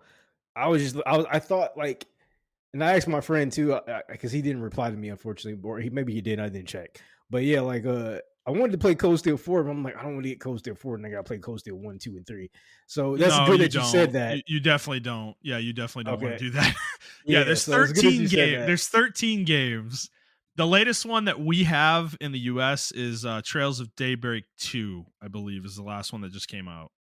Okay, I So, did. That's the one that was on my timeline, on my yeah. YouTube timeline a lot. Yes. Yes. Uh, so yeah, but I'm gonna try this. I'm definitely gonna get this game and play it. Yeah. Yeah, one thing I was saying while you were gone too is the action side of the combat is very funny, because we were just talking about Metaphor last year and everybody was like so praiseworthy of that game that it had this like action element to it in the combat. And it's so like basic, compared to this Yeah, game. Like this game isn't that complicated either, but it's like a little it's a bit it's definitely deeper than what Metaphor has. And I'm just finding it funny that like it's just, it's one of those things, you don't know what you don't know, right? It's like if I had gone into Metaphor having played this series before, I would have been like, yeah, this isn't new, it's like, but I didn't know, you don't know, right? Like, so yeah, it's just funny to play this now and see the these mechanics existed elsewhere, or these thoughts and these ideas have existed elsewhere. So yeah. But no, I'm very, very positive of what I played so far. I'm really impressed. This developer, I can't believe this has worked out for them, by the way. Because yeah, making a game series where you have 13 games and they're all interconnected story wise is an insane thing to do. I feel like, but I don't know. They've made it work, bro. Like this series is bigger than it's ever been. This game is doing super well, by the way, like for them. So far from what I've seen, like it's got the highest concurrence on Steam that any of the games have ever had. So clearly people are very interested in this series. And I think for good reason, honestly. Like I am excited to delve deeper into it. With some of the other games in the future. So we'll see. All right, let's move on. That's what we've been playing. We've been playing a lot this week, like I said, and we're deep into the show at this point, so we need to get moving. We have a whole state of play that happened yesterday with Sony that we need to talk about, and there's definitely some notable things in here that we need to talk about. So, um, Montreal, I'm just going to go game by game and we'll just talk about them. Some of these we're going to skip over, I'm sure. But, I mean, it opened with Saros, which is Housemarque's new game. Um, yes, Very much looks like Returnal, it is from what I definitely Returnal understand. 2. Yes, but it is not connected to Returnal as far as we know, story wise, like narratively. Okay, okay. Um, at least that I understand. But man, I never played Returnal and I regretted it. I still regret it, but like, this game, I might just wait for this game at this point. Like this game looks fucking sick, You, bro. you know what I like Like, about Returnal in this yeah, game? yeah, Like, and even like the Metal Gear games, they're mhm, like they have this realistic style or whatever. In Death Stranding is one of those games too. They have this realistic style, but they yeah, don't forget that they're video games. I don't know how to yeah, explain it. And this yeah, game is like I'm realistic and I got this style that I'm going for, this Yeah. photorealistic style, but I'm still a Yeah. video game. I'm gonna be jumping around like a Mega Man shooting shit like that. Yeah. Yeah, yeah, dude. No, the fucking dude, the dodging and stuff and everything, like and like the bullet hell elements of the game, like I love it. Like I think it looks really awesome. Like I'm I definitely excited to jump into this. yeah, I still don't understand how Capcom can't make a 3D Mega Mega Man game, Man. Yeah, but we have what are they doing with Mega Man? I don't want to get off topic, but you know, yeah, it's yeah, yeah. yeah. Yeah, but no, yeah, no, this game looks fucking great. I am interested in the story elements of this, but they didn't really go too much into that for sure. But it's coming on March 20th, 2026 as well. We did get a date, so it is pretty soon. Are you? I guess are you surprised it's that soon? I mean, it has been what 5 years since Returnal. At that point, I think it's been more than 5 years. it was 2021, Return, wasn't it? yeah, yeah. Well, I thought it was the first year. Was it the first year? Yeah, which would have been 2021. I think it was spring 2021 when Okay. Returnal came out. Yeah. I So believe. So it will be 5 years by the time this game comes out. yeah, no, I'm this is definitely a first day buy for me. I played a little bit of Returnal. It's actually one game I should have been playing this week. Um and I think I am going to try to play it this week. Cuz it's a Yeah. roguelike game, but yeah, I'm going to try to play it and see what's happening with that as well. Yeah, which I will say it wasn't entirely clear that this game is a roguelike. They didn't show any. I mean, I think it is because yeah, they showed the second chance thing where you like get a revive. Yeah. So I'm assuming it is, but they didn't go very hard into those mechanics when they were showing the game. Um, so yeah, but definitely some gnarly looking enemies. That monster with like fucking 6 arms or whatever whatever the fuck, or 8 arms, I think. Um yeah, there's some gnarly stuff here. So this game looks sick. I'm very excited for it. Um After that, they showed a game that was, I think it was called Project, yeah, ZAUM or whatever. Apparently people have been like anticipating this, but this was zero, I don't know if I'm saying this right. Zero Parades. I don't know if it's actually pronounced parades, but that's the word. For Dead Spies, and this looks like a some kind of isometric um story driven game, but I don't know if there's it didn't really show any combat or anything like that we could see. So um it looked interesting. I don't know if this is for me personally, but what did you think of this one? No, it looks all right. I don't know. It it looks pretty weird to be honest with you. Yeah, Uh, I agree. I think it's like a choice based game, so I'm yeah. assuming there's like multiple endings and different ways things can go in it.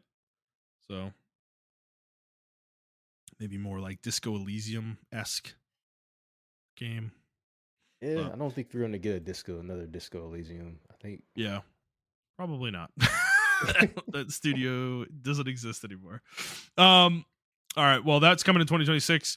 And then we got Microsoft showing up with Microsoft Flight Simulator 2024 coming in December to PlayStation. Like we actually got a full ass Xbox game shown at a Sony event, you know? yeah, I think this is. I mean, it is what it is, man. Side of the times. Yeah. Have you ever dabbled with Flight Simulator? No, I never really dabbled with it. I know people who like it, love it. It's Mhm. one of those things where it has like a huge cult following. Like people who love this game Yeah. love Flight Simulator. They played it since like Flight Simulator 95 or some shit like that. Yeah. So Yeah. Well, I love that it exists, and I love that Microsoft continues to make it. Because there yes, was a yeah. huge period of time where they didn't in like the aughts.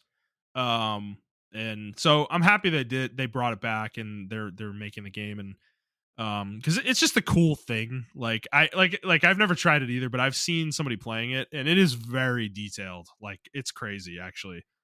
Like it has a full map of the world, you know, so you can Yeah. like you can literally like go to your house, you know, in it or whatever. So, which I think is really cool. It's certainly very interesting. That's coming on December 8th. Then we got a Battlefield 6 story trailer. That looks like this game is launching with its campaign. So that wasn't 100% known. um so yeah, Macho, what do you think? Any interest in this? Do you care, or are you just more focused on the multiplayer? The campaign looks decent. Mhm. I I'm still iffy on it. And this is just me being an old head, but I don't think anything will ever top Battlefield Bad Company's Mm, campaign. So mhm. they Yep. have a lot. They have a lot to prove to me, to be honest with you. If it's just more so like a Call of Duty campaign, then it's like I can play Call of Duty for that. If that makes any Yeah. sense. Yeah. So yeah. Okay. Next thing they showed was Deus Ex, the original, is getting a remaster from Eidos and This game is getting Aspire. killed online, dude. It's Really? getting killed. Yes. Why? Why?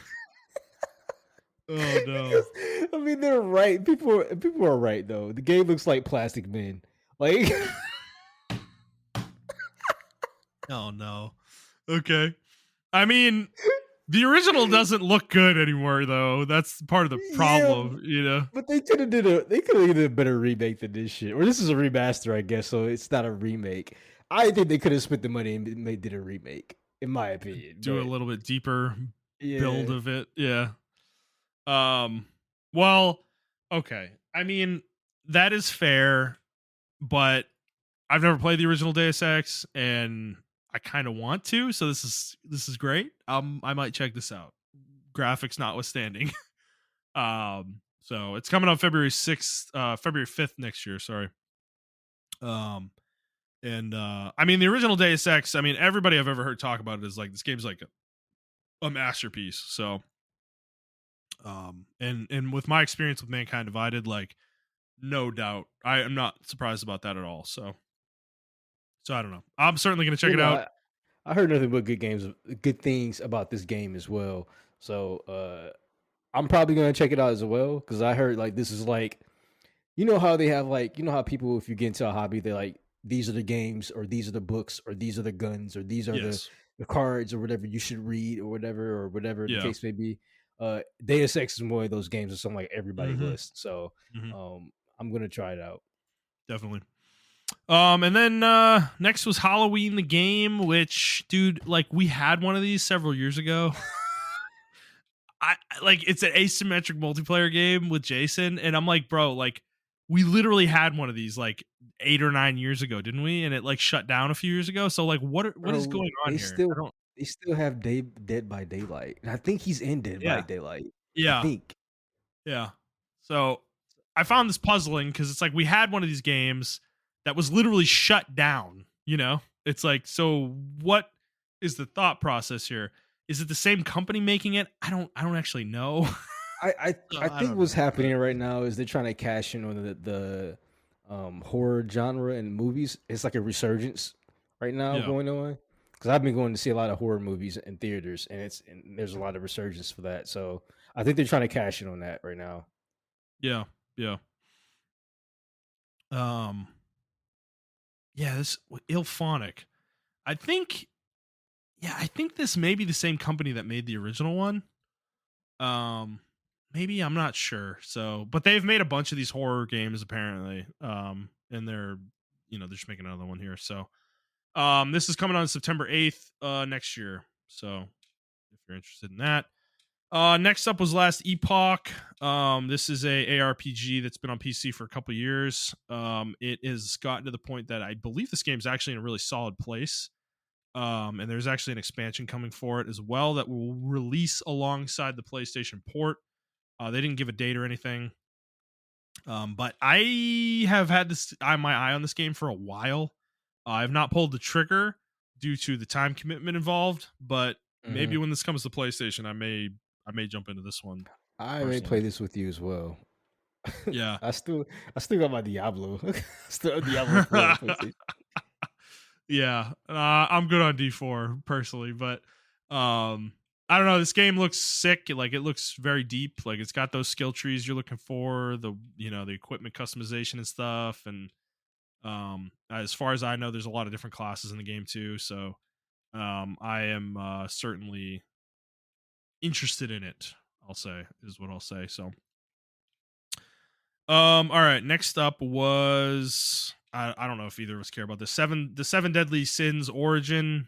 This looks like some kind of like open world game It's set a in the Monster anime. Hunter. Is it? It's literally God Eater / Monster Hunter. That's what it is. Okay. Gotcha. Yeah. Well, yeah, I don't know. I'm kind of I mean, okay on that, but you go to dungeons and but I mean it has a dungeon aspect to it. So mhm. it looks pretty in depth, but Yeah. I give it credit for not being another arena game, So True. I actually True. I actually used to like Seven Deadly Sins until I got into the story. I think the last part of the story, and then it just became Seven Deadly Pedophiles, and I was like, okay, well, I'm not. I'm out. Isn't that similar to the original Full Metal Alchemist back in the day? The anime I'm talking about. Like it went into weird places from what I remember. Yeah, I mean, but this Um this is like actually following the manga, and the manga went Gotcha. into that weird place. So just to give y'all Okay. reference, uh, how the main character, I forgot his name, but his wife is a baby that's reincarnated as a baby.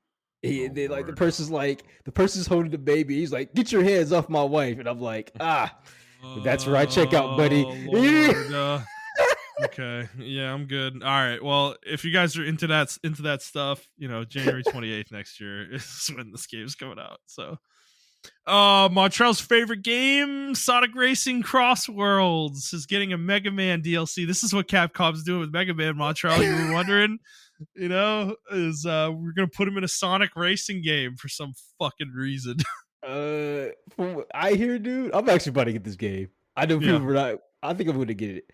I hear this game is way better than Mario Kart. Like way Okay. better, significantly Yeah. better than Mario Kart. Okay. It is Sonic, so I'm probably going to get it anyway. So whatever. Okay. Maybe I'll try it. I don't know. If there's a way to play it without spending money, like if you could share it or something, I'd give it a shot. I don't know if I Yeah, want to I spend. think PlayStation 5 has Game Share, right? I think it does to some degree. Yeah, I don't know how Okay. that works exactly. So maybe it's just something we could try it with. Because I mean, I like kart racers. I'm just there's not like the thing is Mario Kart just sucks up all the air, and I don't think Mario Kart's very good. It's So not. it's like Apparently, to everybody now, everyone's now where we're at now, Justin. They're like, okay, maybe Mario Kart wasn't really that great, and we're like, hmm yeah, we've been here. Welcome to our yeah, side of the yeah, thing. we've been So there since like the Wii. So I mean, it's glad it took you guys 20 years to figure it out, but all right. So yeah, so that's DLC's coming, or actually, I think the game is coming September 25th yeah, today. I think the Actually, game's already out. Actually, yeah, right now, yeah. as we speak, it's out. So yeah, you guys can check that out if you want to, and then Montreal. This is our Yeah. game, baby. Koei Tecmo showed some Neo 3, and god damn this game. I can't wait. I don't know.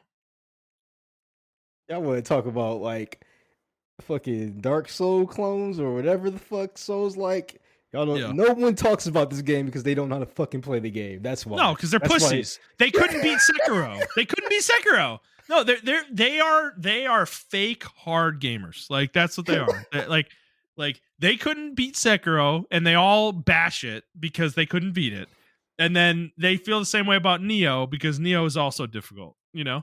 And they're fucking they're fake. They're fucking fake. They're Elden Ring boys who go over level and like they're like, oh yeah, fucking I'm so hard to beat Millennia, bro. It's like, yeah, fuck off. All right, Neo is where it's at, baby. The game looks super good, man. I'm so excited. Reading that interview on IGN, like a lot of what I was worried about from playing the alpha demo, Mm-hmm. is falling away. I think like it's clear that they don't want to ruin the game for anybody. Like that whatever changes they've made, they're trying to keep the players in mind with.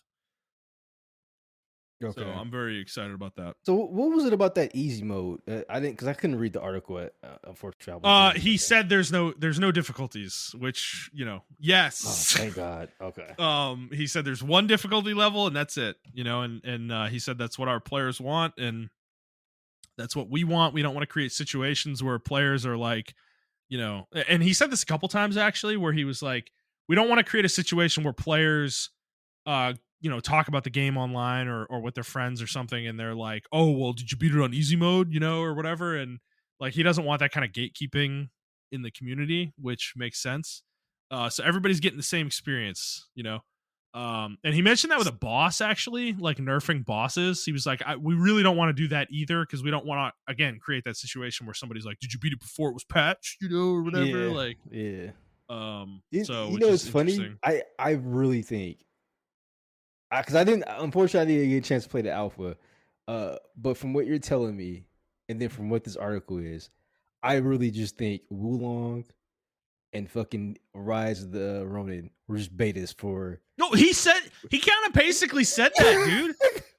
He mentioned both of those games in the design of this game. He was like, yeah, we learned a Okay. lot from those games, and have kind of taken some aspects of them and kind of inserted them into Neo 3's design. And he mentioned the open zone style of the game, because it's not Mm, open world.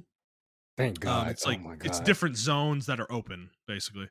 And he Yeah. was like, yeah, we decided it was very difficult for us to tune it the right way at first, because they tried making it like super dense, where they like built out a Neo level basically and then expanded it from there. And they said that it was like too dense. There was too much going on. Like it was like suffocating, I think is the word they said. Yeah. And then they tried the opposite, where they built an area out and then they tried to build it out that way, and it felt too sparse. And they finally landed on what they think is the right kind of balance of things. So Yeah, because the difficulty thing that he was talking about, obviously I didn't really like Neo, not Neo, but Rise of the Ronin's open world philosophy. I didn't yeah, like it, but they also have difficulties, and that difficulty messes with the parry window. So yeah, I'm playing on the hard difficulty, but like someone playing on easy mode can have like a better parry window than me. You know what I'm yeah. saying? So it's like, and that's why I think the game isn't as sharp, because they had to tune those difficulty, those parry windows. Whereas if you're just working with Mm, one parry window, you don't have to tune it for like different animations of enemies you're fighting and stuff like that. You see what I'm saying? So, yeah, uh, yeah, and like Wulong, how you were saying, like the ninja has the parry, the dodge parry mechanic, and like yeah, I think the Nimpo and stuff like that. Their magic is tied to their their stamina gauge. It's kind of like that in Wulong as well, where there isn't really a stamina gauge. Everything is tied to the stamina gauge, as far as like how you dodge, parry, and you use your spells and hmm, everything like that. So it looks like I just like where the direction they're going with this game with Neo 3. And it looks yeah, like both of those they learn. It's pretty rare that you see a studio actually learn from their previous games, if that makes any sense. yeah, Because like I feel like studios nowadays are very arrogant. yeah, They don't want to learn from their previous games at all, yeah, which is a very weird philosophy that just started with our generation of workers or whatever, like the millennials or yeah, whatever. yeah, Um, we have this very some of us have this arrogance to where we feel like everything we do is already good, if that makes any sense. So I don't yeah, know. But yeah, yeah. yeah. Sorry to go on that tangent like that, but Oh keep no, going. you're good. I love it. Conversational podcast, right? But no, this game. I mean, man, I don't know. Because Neo 1 and 2, I played both of them well after they came out. Actually, I think this might be the first one that I really like actually try to dive into right at launch. Because this game seems like it's going to be really fucking robust right out of the gate. So, and it's coming on February 6th, so it's early in the year next year. So we'll, yeah, I'm excited. Next up was Dynasty Warriors 3 is getting remastered. I mean, I know you are you interested in this? I know you play these games a little bit. I mean, it's just Dynasty World. I'm probably gonna play it on sale. I never buy them out. Yeah. It's Yeah. a guilty pleasure of mine. It's like, the game's trash, but you still love it anyway. And that's Dynasty Warriors is like my guilty pleasure. So yeah. hmm Okay. Well, we need to get to the next game, which is the game game of the showcase here. Oh, brother. When I saw this, I thought my brain went to Scarlet Nexus first, but then I was like, it doesn't look right. And I was like, is this Code Vein? And then yes, Code Vein 2, bro. It's just coming on January I 30th I next will year. say, I will say, Yeah. I will give this credit.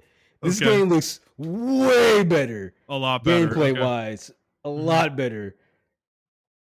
No, I'm keeping it. It looks way better than Code Vein 1. Code Vein 1 was the absolute dog shit of the entire fucking Souls-like genre, and I can't Yeah. believe it got away with what it did. This Yeah. game looks like it actually has its own style, its own flair. I like what I actually saw in the game. I Hmm. may try it because I like what I saw. Yeah. That was my Okay. issue with Code Vein 1. Code Vein 1 was just anime Dark Souls in a city, in a Yeah. dilapidated city, and we're gonna cash grab off that. That's what like Yeah. Code Vein 1 was to me. Yeah. Yeah. This one actually looks like we got money behind it. We have a vision. We know we're gonna take this genre or this series or whatever the case Hmm. may be. So I like it. I actually like Yeah. this one. I will say I hate the female character that they showed, though. I fucking hate her design. Like, she's literally wearing underwear. Like, what are we doing? Like, come on, guys. Like, I get the gooning thing, but this is She's like a wearing literal teenager underwear in with and with the fucking coat. she's got a fucking coat on. And yeah, and it's opened and she's just wearing like white underwear with like white, like, I don't even know, like cloth covering her breasts. Like, that's it. I think it's just a sports bra. I think it's just a sports bra. Yeah, like what are we doing, man? Like what? Like come on, guys. Like we're taking this too far with the gooning shit, man. Like I don't know. I don't know. I'm sure nobody cares and everybody loves her, but like I'm just like fucking. I don't know. These are the things. This is coming from somebody that plays Genshin Impact and Wuthering Waves, by the way. Like, I was you just know, say, like, yeah, that's like the ultimate gooner games right there. yeah, but dude, but that I don't know. Like, it's not usually this bad. Like, this is like beyond the pale for me. I don't know. It's too much, dude. But whatever. I don't know. So, all right. Well, Well, we'll see if next, Montreal plays this. So, I'm gonna play it. I'm gonna play it. It's not gonna be a first day buy for me, but I will play it, and I yeah. will tell you how I feel about it. Yeah. Unfortunately for them, it comes out a week before Neo 3. So, Oh yeah, it's not getting touched for like a year then. yeah. They're, I don't know what they're thinking with that, but good luck to them. Next up, they showed Final Fantasy Tactics, whatever. The game comes out Oh, I next thought you week. were into this. I'm sorry. Well, I I was mean, the game I was comes out waiting. next week. I mean, we've seen it for months now. It's like I don't like what I don't know why they're dedicating time to this. Like I don't know, but Square's they're really trying to push FF Final Fantasy Tactics, dude. Like it's interesting. Like I wonder if they're wanting to bounce this off, bounce something off of this game, depending on how it does financially. It makes me wonder if they have a project in mind or something that they're kind of hoping to do, maybe, um, but because I mean, like I will say about Final Fantasy Tactics, it does harken back to a time in Final Fantasy of swords and sorcery, with no like very little technological stuff. You know, the steampunk stuff that's been in the later games. This is a very medieval game in the series, and there is a huge appeal to that. A reason why this game is so appealing is that for me is it's just like there are guns in the game, but they're just like muskets basically. Like it's not like some of the newer games and whatnot. And they play a very minor role in the game as well. So I don't know. It's interesting. I'm gonna be interested to see how this game does because Square does seem to be putting a lot of their weight behind it, which is cool to see. I love it. The game deserves that, but so I don't know. We'll see how it does. I mean, are you interested in it? I know you don't. You play some tactics games. I mean, this is like one of the best of all time, so it's definitely I worth your actually time never if you're played Final interested. Fantasy Tactics, Oh, so I it's might I fucking might pick this up. crazy. Oh, Yeah. it's crazy, dude. It's so good. It's so fucking good. I don't know. But I mean, I'll certainly talk. I'm certainly going to talk about this game when I start playing it, which comes out next week. So, next game was Let It Die Inferno. This looks weird. I don't. Did you take anything out of this game you want to talk about? I'm not. I'm not super into it personally. I don't know what is it. It's an extraction game. It's an extraction game. Okay. Yes, it's like an anime extraction game. Okay. So I thought it was like Grounded. That's the Mm-mm. thing I got from it. Nope. If this is an extraction game, I'm good on it. Yep. Same. I'm pretty sure it's Um. gonna have a cult following though. So Yep. It's coming on December 3rd. If people want to check that out. Next one was Chrono Script: The Endless End. This looks like a Metroidvania of some sort. Very cool art style for sure. yeah, Um, really appealing in that regard. But Metroidvanias. I mean, they're almost a dime a dozen at this point. This genre is just so saturated now that it's like I feel like it's really difficult to break it's the through. soul. It's the original Souls like. Kind of, yeah, or the 2D version of the Souls like. Yeah, kind Yeah, of. Definitely. So I don't know if you're interested in this or not. it looks interesting. I might get it on sale. I don't know if I'm gonna. It's not like a Yeah. first day buy for me though. Yeah. Makes sense. It is coming 2026. No specific date. Next game was Crimson Desert, which is this is made from the The Black Desert people. Black Desert studio. This is their like single player game. And I mean, this is the second time I've seen this game now, and I continue to think it looks really good. Like, I don't know. I've been watching this game for a while, and it feels good for the game to actually be real. First of Yeah. all, so Yeah. Yeah. so Yeah. I can't wait for this game to come out. I've been looking for this game for a while now, and yeah, March Yeah. 19th it comes out, and I'm Hell yeah. Yeah, dude. It looks yeah, it is one of those games. I remember when we first saw it, we both felt like it looked really good, but it was kind of like too good to be true yeah. type situation. Like, dude, this game looks really good. Like beyond what I would expect. It's like I don't know. We're gonna talk about a game like that later in the show, actually. But Yep. this dude, the combat looks fucking awesome, bro. Like I don't know. Like I'm very interested in this one. So yeah, that looks cool. Check that out for sure. Next up was we got a bunch of accessories, Pulse Elevate, wireless speakers, PS Plus updates, Gran Turismo update, God of War controller, and then the last thing we got was Wolverine. Finally, there were rumors this was being shown soon, and here we are. I am really curious what you thought, Montrell. How'd you feel about this trailer? Uh, so when I saw this trailer, first of all, I wasn't watching this live, by the way. Yeah, I had to go back and watch everything because yeah, I was just like playing my video games, and I saw one of my chats lighting up and like, oh my god, Wolverine. So I was like, oh my god, this is gonna be like standard like Naughty Dog, I don't know, Western developer bullshit or whatever. yeah, And I don't know, man. Uh it reminds me of the Wolverine Origins game, which was a tie-in movie game that was like really fucking good back yeah, in the day yeah, in the aughts. yeah, Uh, and they went with that brutality of that game. And yeah, I like it. I thought they were gonna do it. That's what I was afraid of. I'm like, they're gonna be all like, marvelly with it, and it's yeah. gonna be like Spider-Man watered down and shit. And it's like, no, man. They made They it very went, clear that this game is bloody as all fuck. yeah. They And talked about blood splatter mechanics and shit. yeah, and Yeah, that's how dude. the Yeah, Wolverine Origins game was. In the Wolverine's Origin game, to give you an idea, he fights in a helicopter. You have a mechanic where you can like pounce or whatever. yeah, So yeah, you yeah, can pounce in this helicopter. He grabs the pilot out and then holds the pilot's head to the fucking blades, and the blades turn red for this. His fucking hmm head, being his fucking hmm blood and everything, and he throws it down. The game is yeah, fucking good as fuck. And I actually saw a little bit of that combo from that game. I wonder if they had inspiration from that game because everyone yeah, unanimously agrees who plays like who loves Wolverine. Like that's probably the best Wolverine game that came yeah, out in video games. But yeah, this looks like to the top of that. So yeah. I'm very interested in it. Okay, I'm a little more dubious, man. I saw some Arkhamness in here that I'm just Oh, like, oh, okay. here we go. The part in the alleyway where he like jumps at somebody. I mean, the animation looks fluid. Don't get me wrong, but it's got that same kind of like magnetism element of the combat Mm. style. And I'm just like, I'm kind of over these games, man. I don't know. Like Spider-Man is fine. I can give it, I can kind of get it, like put it away for that. But I need to see more of this game, I think, for myself. Like, I Okay. don't, I don't inherently love Wolverine that much. Like, I'm not a, like, I like X-Men, but I just don't think it's ever done well.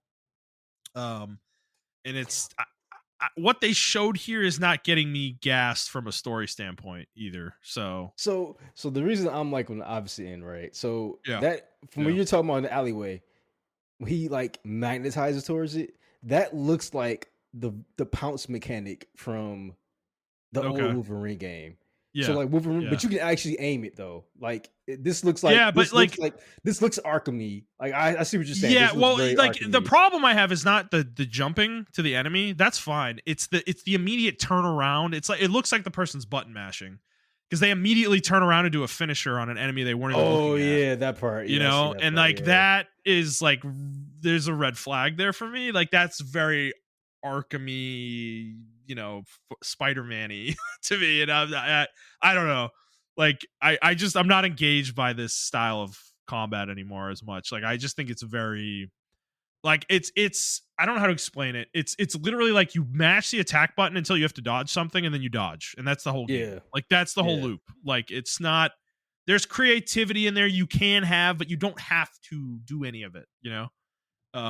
You can literally just keep mashing attack until you knock out everybody, and hit the dodge button at the right time, you know? Yeah. So, and I mean, it's Wolverine, right? Like, that kind of gameplay actually works better for him than I think the other two, like Batman or Spider-Man, actually. He is a kind of a, you know, he's a ball of rage, you know, fucking brute strength type character. So I don't know, it might feel fine when you're playing the game, actually, because that's kind of how he should feel, you know. So I don't want to like throw too many stones here. Like, it could end up being perfectly fine for the game. Yeah, It's it just, looks you know, like they're gonna do it, from what it looks like to me. It looks like they're gonna do a mix of like the Spider-Man style because I think yeah, Spider-Man is still kind of different from Arkham, it uh, is, a yeah. little bit. They have the same like cadence, but they still have a unique style that separates them. But it looks like I see a little bit of God of War in here, like the new Mm, God of War. That's what I yeah, see in here. yeah, Um, I can and see I'm that too. wondering if they're gonna kind of like blend both of those styles in with the Yeah. game. Yeah, I think what I want to see is a little heavier element, like you said, like with the God of War. I want to see a little bit Mhm. more of that, I guess. Yeah. Um, for sure. But there's a lot of finishers here, though, which is definitely a God of War thing for That sure. So they're like, it's insane. Like, they showed a million finishers in this trailer, actually.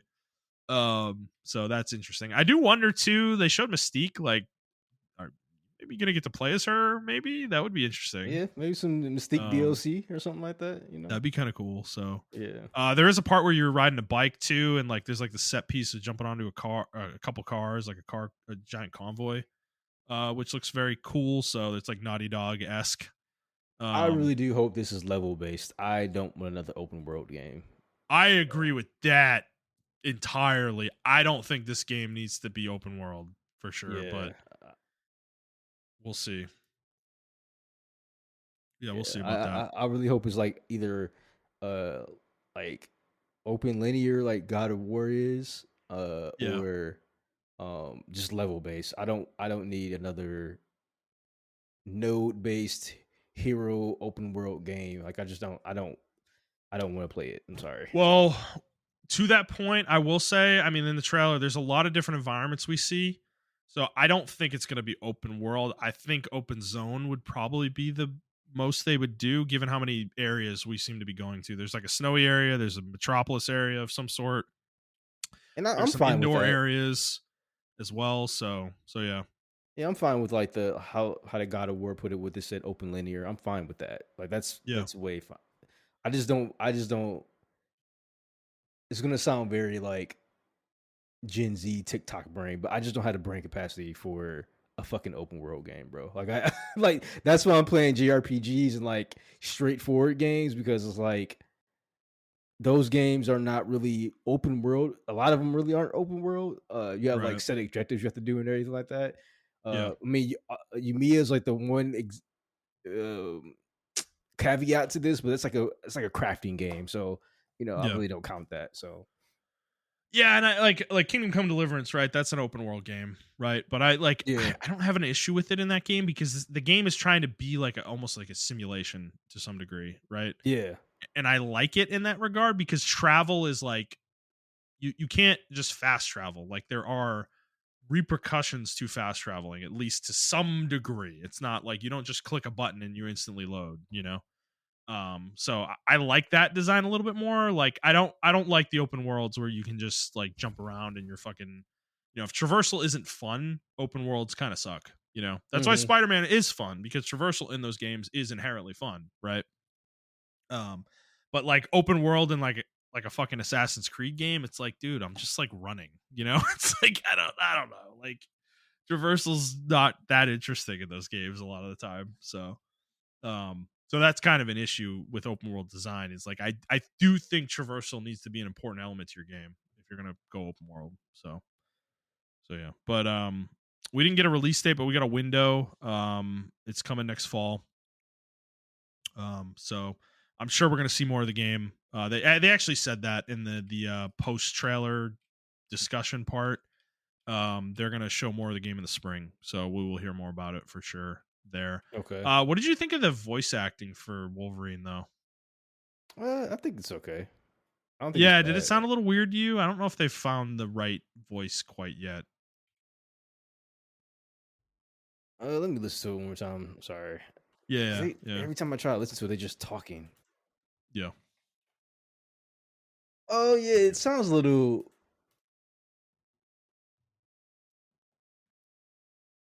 Yeah, it sounds a little.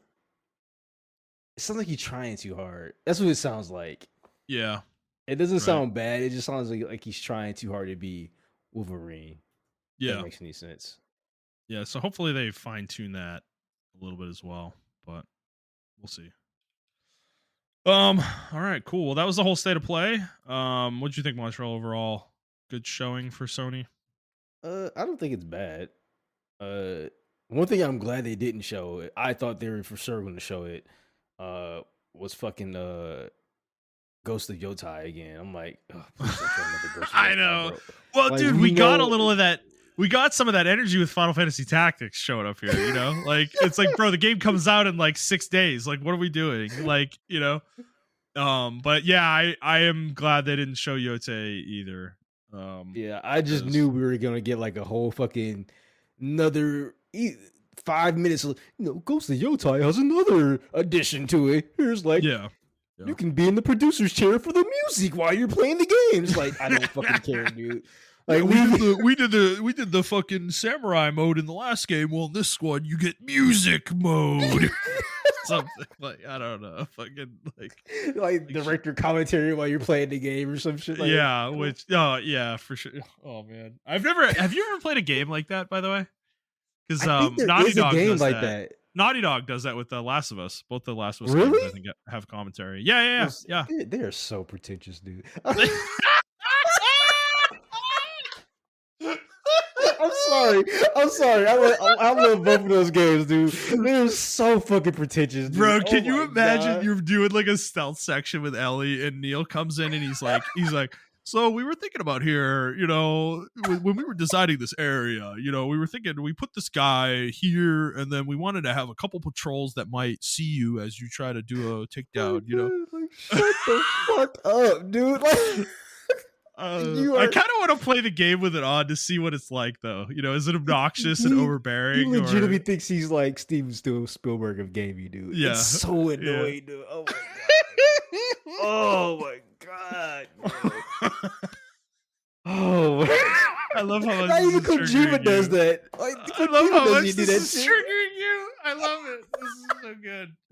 Oh, this is 'Cause fucking awesome, bro. I'm surprised too much it triggered me because it's Yeah. just you try to reject what like everybody online says about Naughty Dog. Like, oh, they Yeah. just think their farts don't sneak. They Mhm. actually sniff their own farts and whatever. And it's like, Yeah.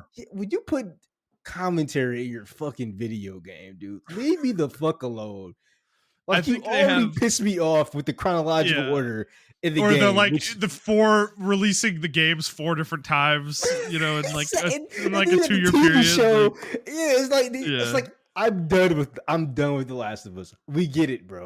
It's No, a there was good something they game. said, dude. There was something they said.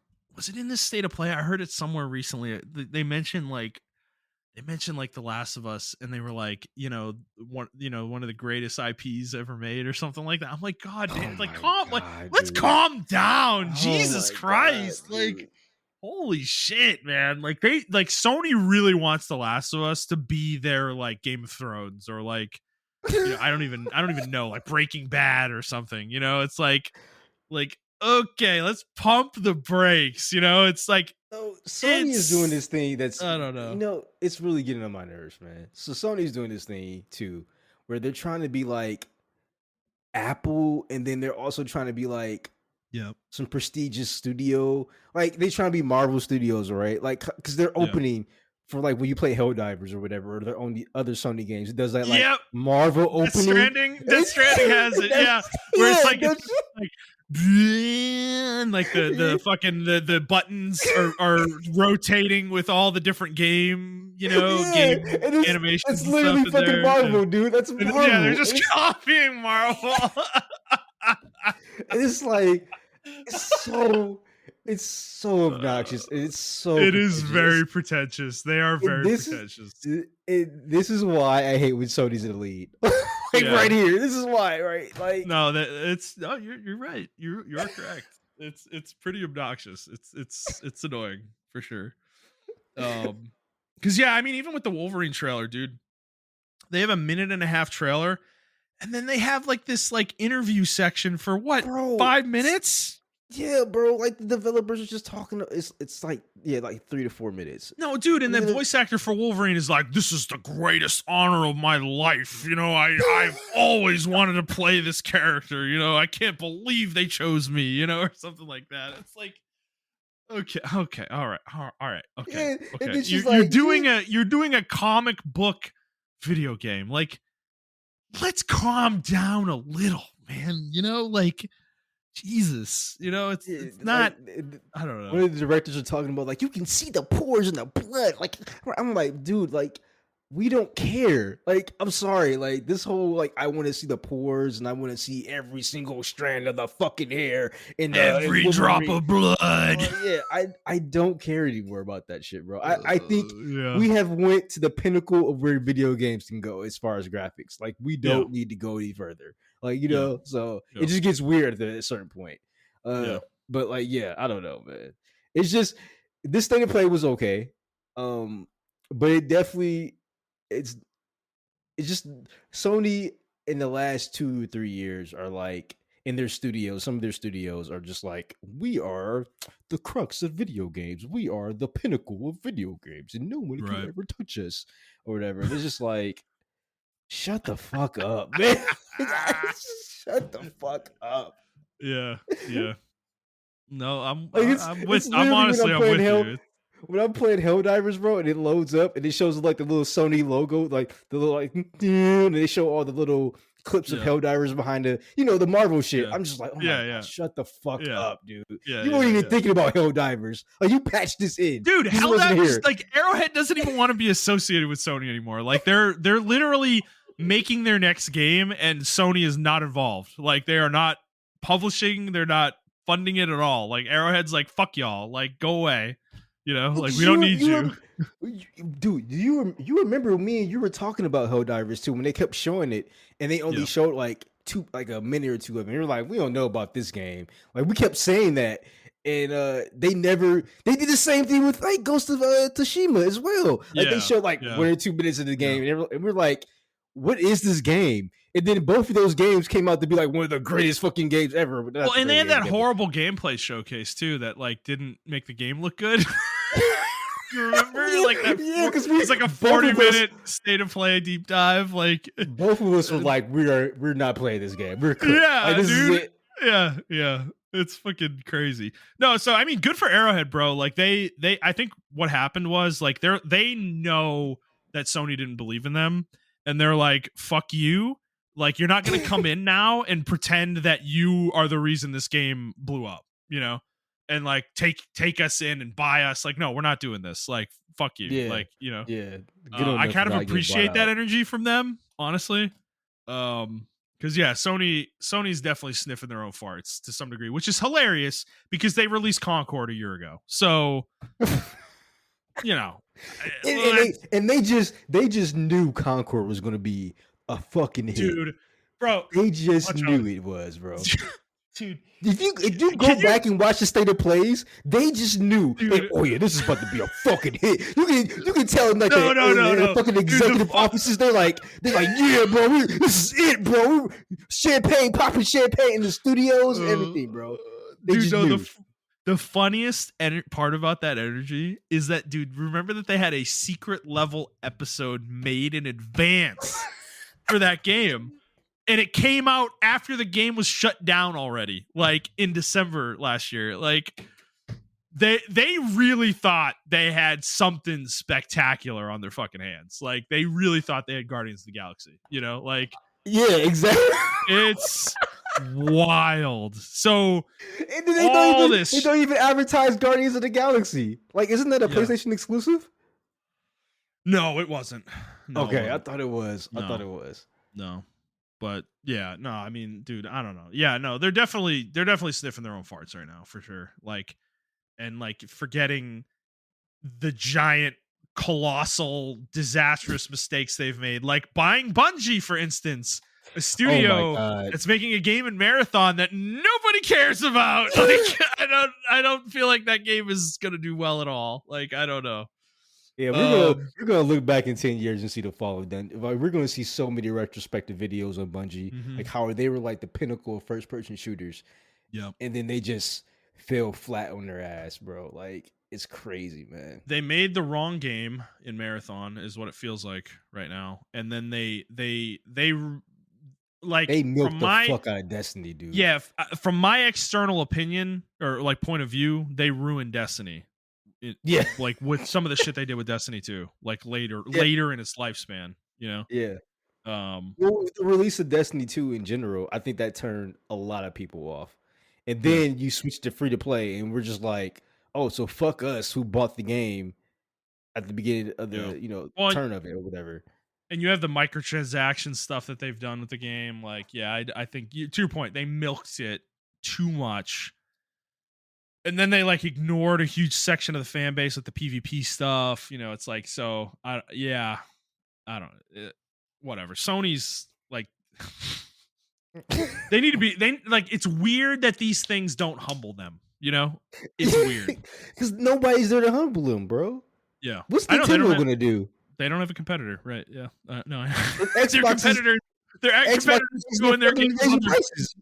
yeah, they're showing their own games on Sony's streams now. Like, what are we doing, man? Oh god. Like, the way Xbox just threw in the flag is just Yeah. incredible to me.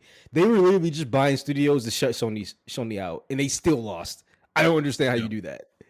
Well, they So bought the studios, and then by the time the games came out from those studios, they had given up and thrown in the towel. So now those games are coming to PlayStation 2. So like they never got the exclusivity window with any of the studios they bought. You know, it's like I don't know. So it's frustrating. But yeah, the state of play was all right. I mean, I think yeah, Saros and Wolverine being shown is great, but I need more. Like, where's the next like Santa Monica game? We know they're working on it. Like, where is that game? Where is the Heretic Prophet? Like, we need to see more of that game from Naughty Dog. Like, where are these games? Like, we've got some game being worked on a Blue Point. Like, where are we at with a lot of these studios? Like, it's I just like they're really like they're stretching out their first party as much as they can. It's rough because like, yeah, are we not getting anything else next year? Like, is it just Saros and Wolverine, which is great. I mean, that's better than this year, for well, I sure. mean, But to be fair to them, why do they need first party games anymore? Everybody's I just mean, playing on PlayStation now. that's true. You're right. I mean, you're transferring your games over, dude. It's like from Xbox basically. So I mean, we're all doing it because there's nowhere else to go, dude. It's like it's PC Exactly. or nothing. It's PC or nothing, man. It's like we kind of need Valve, whatever this Valve console is, to come and like really be a real contender in the marketplace. Because otherwise, like, yeah, Sony's just gonna run rampant and have no checks on themselves, you know? So, all right, let's move on. Xbox is continuing. I mean, we're talking about Xbox here. Let's just keep going with it. They announced that they are increasing console prices again on October 3rd. And this coming after they did this in May of this year. So not even a full 6-month gap between the raising of prices. And let me go through these because Montreal, you are going to fucking shit when you hear these prices. The Xbox Series S 512 gigabyte model is going from 380 to 400. The 1 terabyte model is going from 430 to 450. The Xbox Series X, the digital, is going from 550 to 600. The disc-based version is going from 600 to 650. And then the Xbox Series X limited edition 2 terabyte Galaxy console is going from $730 to $800. What the fuck? Are you serious? This is not a company that wants to sell consoles. They are trying to squeeze every motherfucking dollar out of these things that they can at this point. They're trying to get rid of whatever inventory they have left. They don't care. They're not trying to proliferate this console anymore. Like, that is very clear. Dude, $800. I mean, I know the tariffs are going crazy right now for everybody, including groceries and stuff like that. Yeah. So I can't put too much blame on them, but I don't know. This is the first generation 2 where price everything. increases in 6 months? Like, the first one didn't cover it? Like, I don't know, Yeah, man. because I know from what I understand, the tariffs hit one group of countries, Yeah. then it was delayed for the second group of countries, and now it just hit the second group of countries, or it either increased or it hit a second group of countries or something like that. And that's why we're getting another price increase in everything right now because of that second wave of tariffs that just hit, Yeah. or whatever the Yeah. case may be. Um, I just never knew. I just 5 years into the console cycle, and then all the consoles just went up in price, except for like maybe the Nintendo. Um, Well, no, Nintendo but did it too with the uh, Switch. Dude, oh yeah, you remember? yeah, They yeah, did. that's They didn't true. do Switch 2 yet. They haven't increased price on Switch 2, but that may be coming. We'll see. It's Um, like I'm glad both of us got our consoles like early in the cycle, dude, because well, I'm sitting they're here, dude. supposed to. I haven't touched my Xbox since Claire Obscure, and before that, I haven't played it in probably 2 years. I'm honestly thinking about like fucking selling it. Like, I could probably make a fucking mint off of it right now because these are so expensive, dude. You know, it's like it's Yeah, man. crazy. Because I was thinking about buying the PS5 Pro, and then all the prices went up, and I'm just like, oh. Yeah, yeah, And then I was looking on Mercari, and then the prices kind of went up on Mercari as well. So I yeah, don't know. I don't even think it's worth it anymore to upgrade to it. yep. So I don't know. October 3rd, these are going into effect. I guess if you That's want an insane. Xbox, get it now. You know, Yeah, but this is insane, dude. I can't believe what we're going through right now. This is a crazy time period. yeah, yeah. The first comment on IGN on the article here is, "I miss the days when a console at year 5 was half the price and half the size." True, bro. True, brother. Very true. Oh No, my he's god. right. Like Yeah, I man. don't know. Dude, the PS4, you know, 5 years in, like the Slim, wasn't it like $200? Yeah, I think so. Like Something 250, I like that, think. or 250 maybe? Yeah. I just remember the PS4 being extremely. It was way cheaper than the Switch. The Switch It was was still. 400, I thought. I think like at launch. Yeah. Well, I remember like towards the later half of that Oh console yeah, yeah, yeah. cycle, the Yeah. Switch was still high as fuck to buy. It was still like 289 or some shit like that. I'm like, what the fuck? Why is this shit still 289? Uh, yeah. So Yeah.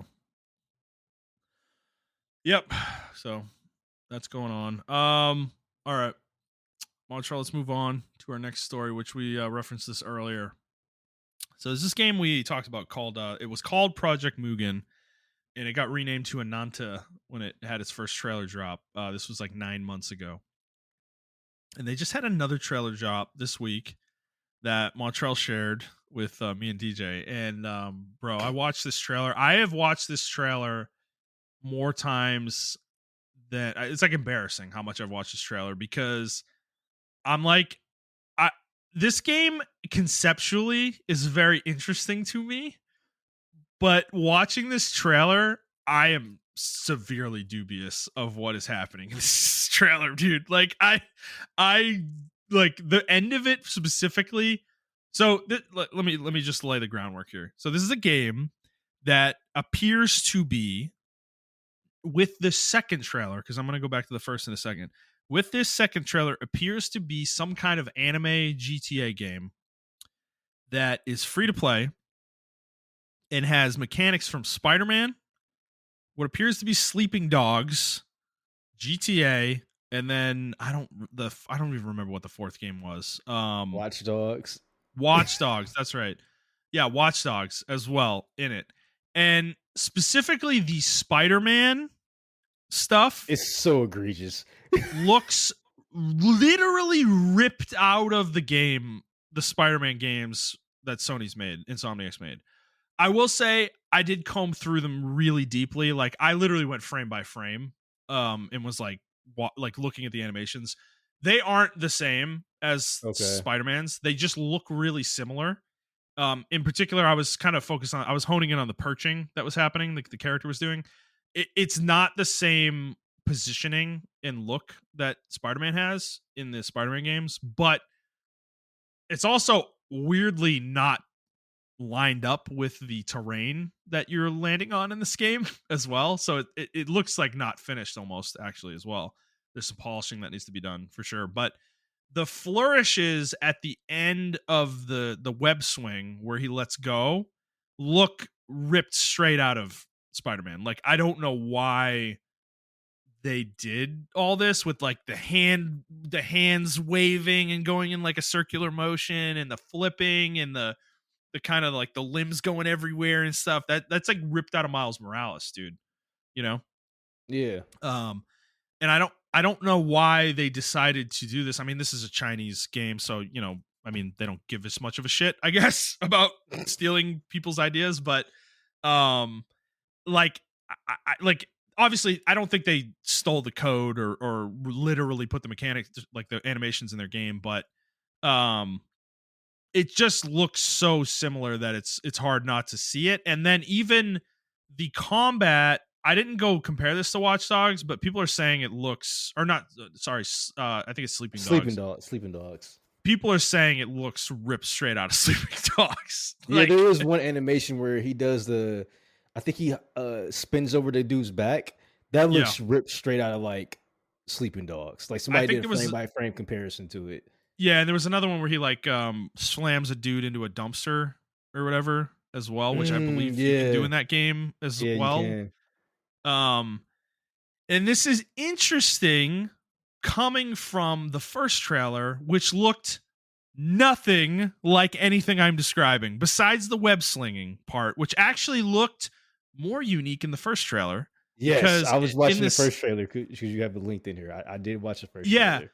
So in the second trailer, the web slinging, you are shooting what looks like a venom tendril, basically. It's this like Yeah. black venom tendril that you're shooting out of your arm. I would love to hear how they explain this in-game lore, by the way. I can't wait to hear that. But in the first trailer, it's a more like it almost looks like a I don't like a zip line almost that's like neon colored and is not like a tendril coming out of the character. So it looked a little bit more unique, at least stylistically. The other thing I'll mention is that the gameplay in the first trailer just looks ripped straight out of Genshin or like Wuthering Waves, like straight up. Mhm. It looked like a Hoyoverse game basically, and they have seemingly completely redesigned the game in the time frame between the first and second trailer. I will say, Because so those yeah, are different characters. So We don't see Yes, the but guy. We don't see the main guy fight. no, You but I mean, see, Montreal, like the combat is completely different in the second trailer, dude. The no, way the yeah, that's MC is true. That, fighting, that's true. The MC is fighting like Watchdog or Sleeping Dog style, but we yeah, don't actually see him fight in the first game or in the first yeah, trailer. We see the yeah, side characters that you can apparently unlock through their gotcha system or however you're going to lock them.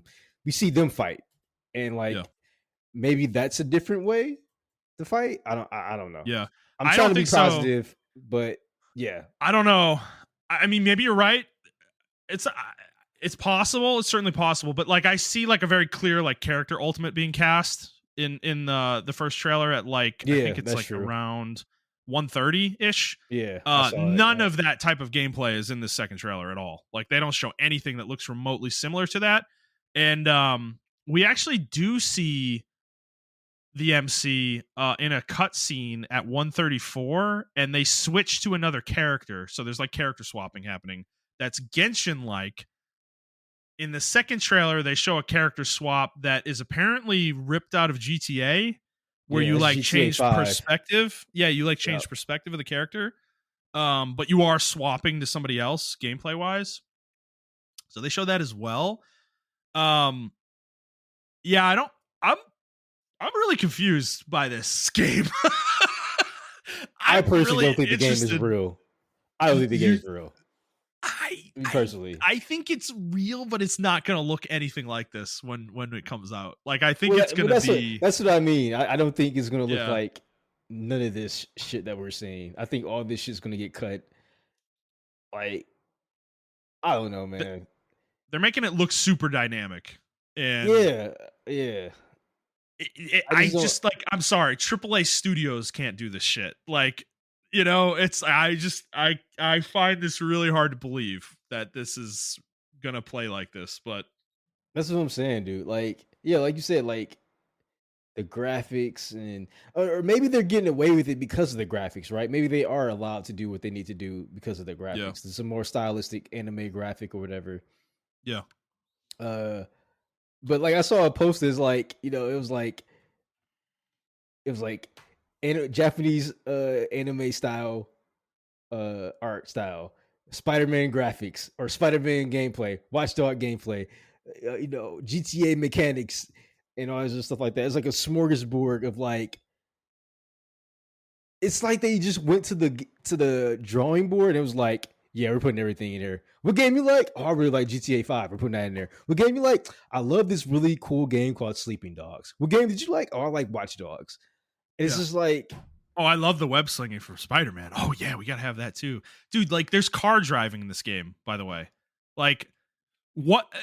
Can you explain to me why you would put that and web slinging in a game? Why would anybody ever drive if you can web sling? Like, I don't. I'm trying to understand like what the thought process is there, design wise. Um, because yeah, I don't know. Driving a car is never gonna be as fun as fucking web slinging in a game like this, you know. And it's also gonna be way slower, probably, as well. Um, so I don't know. They also show like a bunch of mini games, like you can like do weightlifting and like basketball, play basketball and throw man, all darts and that shit shit. is ripped straight Yeah, out of GTA, bro. Like yeah, straight out of right. GTA. Yeah, so I I really would caution people to be really wary about this game. I will say I am surprised at how much people are picking these things out. Um, I don't think people are falling for this game quite as hard as they were in the first trailer, but there I are don't a know, lot man. of people who That are are like, falling "Oh my for it. god, this looks like the most amazing game I've ever seen." Yeah, that might Yes. be a red flag, bro. I, You never heard of there the have been studio before, and it's the best game you've ever seen. Yeah. there are so many people, dude. So many people who are like, this game looks so cool, bro. Oh my god, I can't believe this game is so crazy. This game's so good. This game's so good. Oh my god, I can't believe it. Or I can't wait for this game. It looks so cool. And it's like, what are we talking about, dude? Yeah. Like, it's like, and this is the part where I agree with DJ. Like, because most of the time me and DJ disagree on stuff like this. But like, there's a balance. And this is the balance, bro. Like, you can't believe everything you see as a gamer, dude. Like, you Yeah. just can't, dude. They actually just dropped another gameplay video. Wait, really? Yeah, Today? yesterday. Hold on. It's straight gameplay. September 22nd. 10 minutes long. Oh shit! I see this on IGN. No, I went to their actual YouTube page and not a YouTube page. Okay. Oh, it's on IGN's page too, though. Okay. Yeah, dude. Okay. So keep going. I'm gonna watch this in the background because yeah, this is Uh, I mean, I'm watching it too. It's I, I don't know, man. But yeah, I was saying like this is the part where I don't understand why gamers don't understand that. I mean, and it's not even a new concept, dude. Like, you remember Watch Dogs? yeah. Like, Dude, hold on. I'm sorry to interrupt you, bro. Go to this trailer 124. Are they serious? This is ripped right out of oh Spider-Man 2. my god, What is he just did the going Venom on? thing. He just did the Venom thing. Bro, what is this? Is that a Cowboys logo on a drum? Like fucking person with a drum on their head? What is going on? Like what, dude, 134. What the hell is going on here? That is a Cowboys logo. That's literally the Cowboys logo. What is what the fuck is No, going on? wait, dude, go to the car chase. Hold on, I gotta find it. Hold I'm on. watching it right now. This is wild. We're getting live commentary, guys. Sorry. I know this is not normally how we do things, but They doing the Spider-Man thing. Like 2:45, I think. oh, hold on. Okay, yeah. Let me get there. Like this is all cinematic. This isn't Yeah. gameplay. Okay, here it comes. Oh, yep. Okay, dude. What are these tendrils? Why does this guy a Venom symbiote? I don't understand. Who is this person? What is going? Why He doesn't he steals have a those? gun and starts shooting people. Like what? Okay, this is one thing I was going to say when we were talking because I haven't really said this yet, and I don't either of us really haven't. Even if this game has all this shit and it all works, the way it looks, like I have a feeling this game's gonna be a fucking total mess. Like I don't know how this game can balance all these mechanics and actually make them all fun. Like that's something that I don't know. Yeah, I agree with you. I mean, yeah, why does he have venom tendrils? And they're coming out of his wrist. Like, Also, do you notice how in this trailer, this gameplay trailer, there's no HUD except for the mini map? yeah, they Like probably they're not showing that deliberately. it looks like a vertical slice. Yeah. Yeah, this is very suspicious. I don't know, man. I don't trust this game. I really don't trust this game. Like I want to believe that it can be good, but I don't trust this game at all. Like I don't know. And like there's like a chase sequence around 5 minutes that goes on for a while. Like a driving Yeah. sequence. I I would mean, have rather had like the little laser wrist thing they had in the first trailer. I don't like the venom shit. yeah. Well, also, I think from a story standpoint, who are these people? Like, there's like a million of these guys. Like, there's literally like fucking 20 trucks, like full of dudes chasing you. Like, what's going on? Like, this game's not going to make any sense, man. Like, I don't know. Also, did you see? So go to 620 Okay. and watch this. Watch this turn that happens. Doesn't this look weird?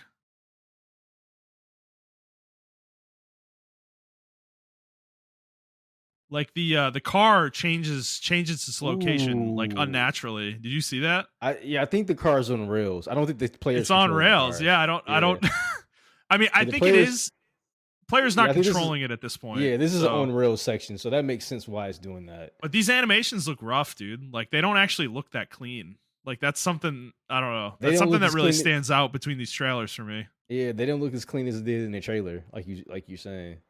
Yeah. Plus, dude, like again, this chase is still going like minutes later, and there's just so many of these dudes. Like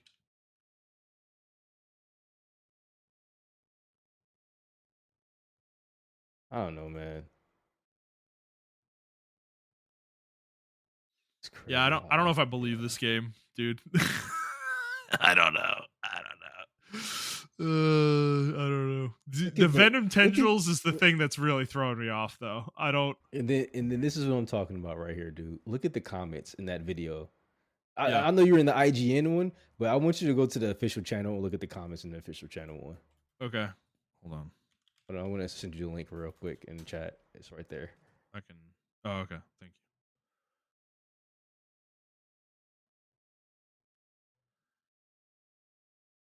It's And just look crazy at it. how active they are now, and I like it. He fights like Spider-Man with the symbiote, even cracking a few jokes while he's at it. Two Yeah, I trailers in mean, 2 days. What is this, Christmas? Oh oh my my god! god, Just let bro. me play. Somebody says I'm ready. No, This this game is will be this. absolute peak. Like, Yeah. are you? No, dude, Are, this is one of those things that I think we talk about sometimes, and it's been a minute since we've kind of had this kind of conversation, but like people in gaming, I think very specifically in gaming too. I don't feel like this happens in TV and movies nearly as much with fans is like gamers get very obsessed with the idea of something to the point that like they're not using any like critical thinking skills to like analyze what they're seeing. You know, it's like this game looks mega suspicious. I don't know. And it's dude, like, there's yeah, another the idea trailer. of an anime GTA sounds fucking awesome, bro. But There's like, another I don't gameplay trailer out there. I just found it. where from. Like what? I'm about to How send long you. ago? I'm about to send you the link. It's 21 Wait, hours ago. dude, really? On the Yeah. Ananta channel? No, this is another guy. This is like some Just a random. random one. Yeah, he has 256,000 subscribers though, or 59,000 subscribers. It's an actual demo gameplay of the shit. It's like he's just recording it off his fucking phone Okay, on the monitor. let me see. Oh shit, who is this person? Steparu. 259,000 subscribers. I mean, this person's like known. Interesting. Second comment on that video. I'm still in shock that this is an actual game and not just a scam. I mean, you said it. It might But be a scam. to your point, I think you're right now. So I will eat shit. You are right. The gameplay is just sleeping dogs. He just swapped characters, and the gameplay, the character combat is the same. Okay, so they changed it. So they went from like Genshin to Yeah, something else. Okay. and then he swapped from like the police character. Like you remember the character arresting people. Yeah. Like Yeah. Yeah. Yeah. he's playing that Yeah. character, and then at 3:30 he swaps to the main MC character or whatever. Okay. Hold on. 3:30. You said. Yeah, around 3:30, around Okay. 3:30, 3:45. Okay. I'm watching it. Oh yeah, and it changes perspectives. Yeah, so they dropped that whole Genshin aspect of it. So how does this work though in GTA? Does the other character just stand there the whole time No, until the you go other back? character will be doing their own thing, like legitimately be like it's Oh, okay. actually So insane. Yeah, they the turn other into an character was like NPC then. Okay. yeah, they're be doing their own thing or whatever. Dude, Because you can this switch between web slinging Trevor. is ridiculous, by the way. Dude, at 358, what is he grabbing onto? I don't even know what the fuck is like, dude, this is ridiculous. Nah, dude, this is Dude, this looks so ridiculous. Like, I don't know.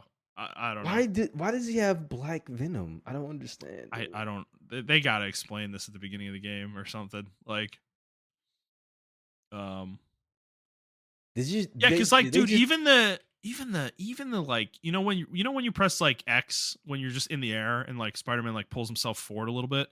Like they yeah. even have that exact animation, you know? Yeah, I know, dude. And then at like 420, like watch how weird this looks. Like it looks so weird. Like what is he even he's not grabbing onto anything real. I don't feel like he's just throwing a tendril in the air, dude. Like I don't know. Am I crazy? Like I don't feel like the physics of this like are based in any reality at all. The way they are in Spider-Man. Yeah, like Spider-Man has to Um actually grab a building.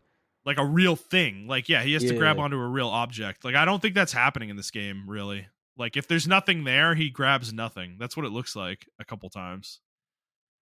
It does look like he grabs buildings though, if they're nearby. I think Like, he grabs buildings, and I think if he's not near a building, he just grabs pure air. yeah. That's kind of what it feels like. I don't know, dude. But This is even still, how did they get this game to code that like this? Because you remember, well, like this. yeah. Okay, so he's actually grabbing the building, like at 510 or 505. Yeah, I saw it. The giant skyscraper. Yeah, because you Yeah, can see the end of it. Yeah. yeah.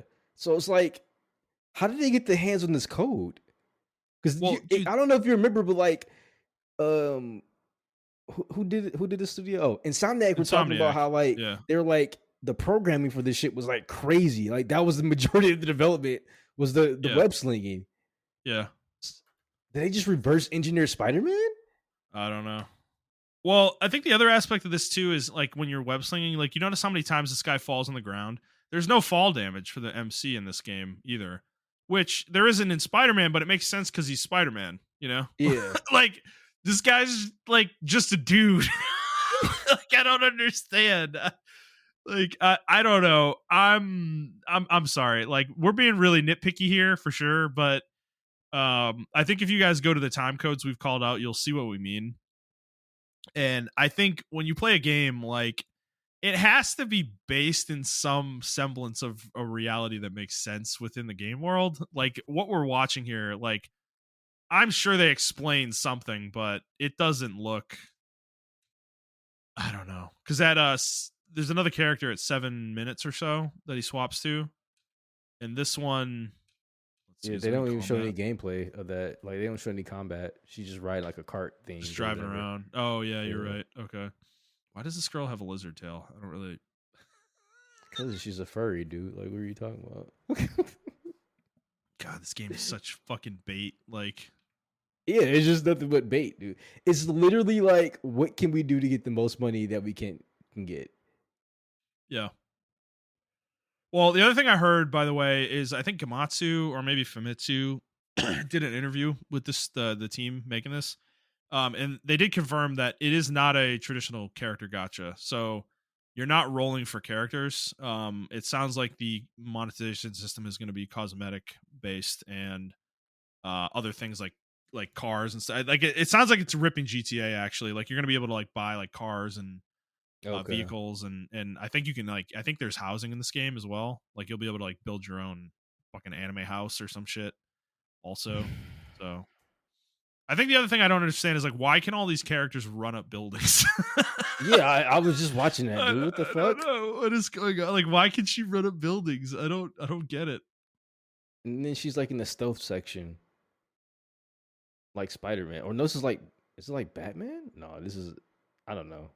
I It's almost want not. to go look at that animation in like Sleeping Dogs or something like the stealth takedown where she like kicks the knee out and punches him in the head, you know, or Yeah, whatever. Um, yeah. See, the gameplay doesn't change.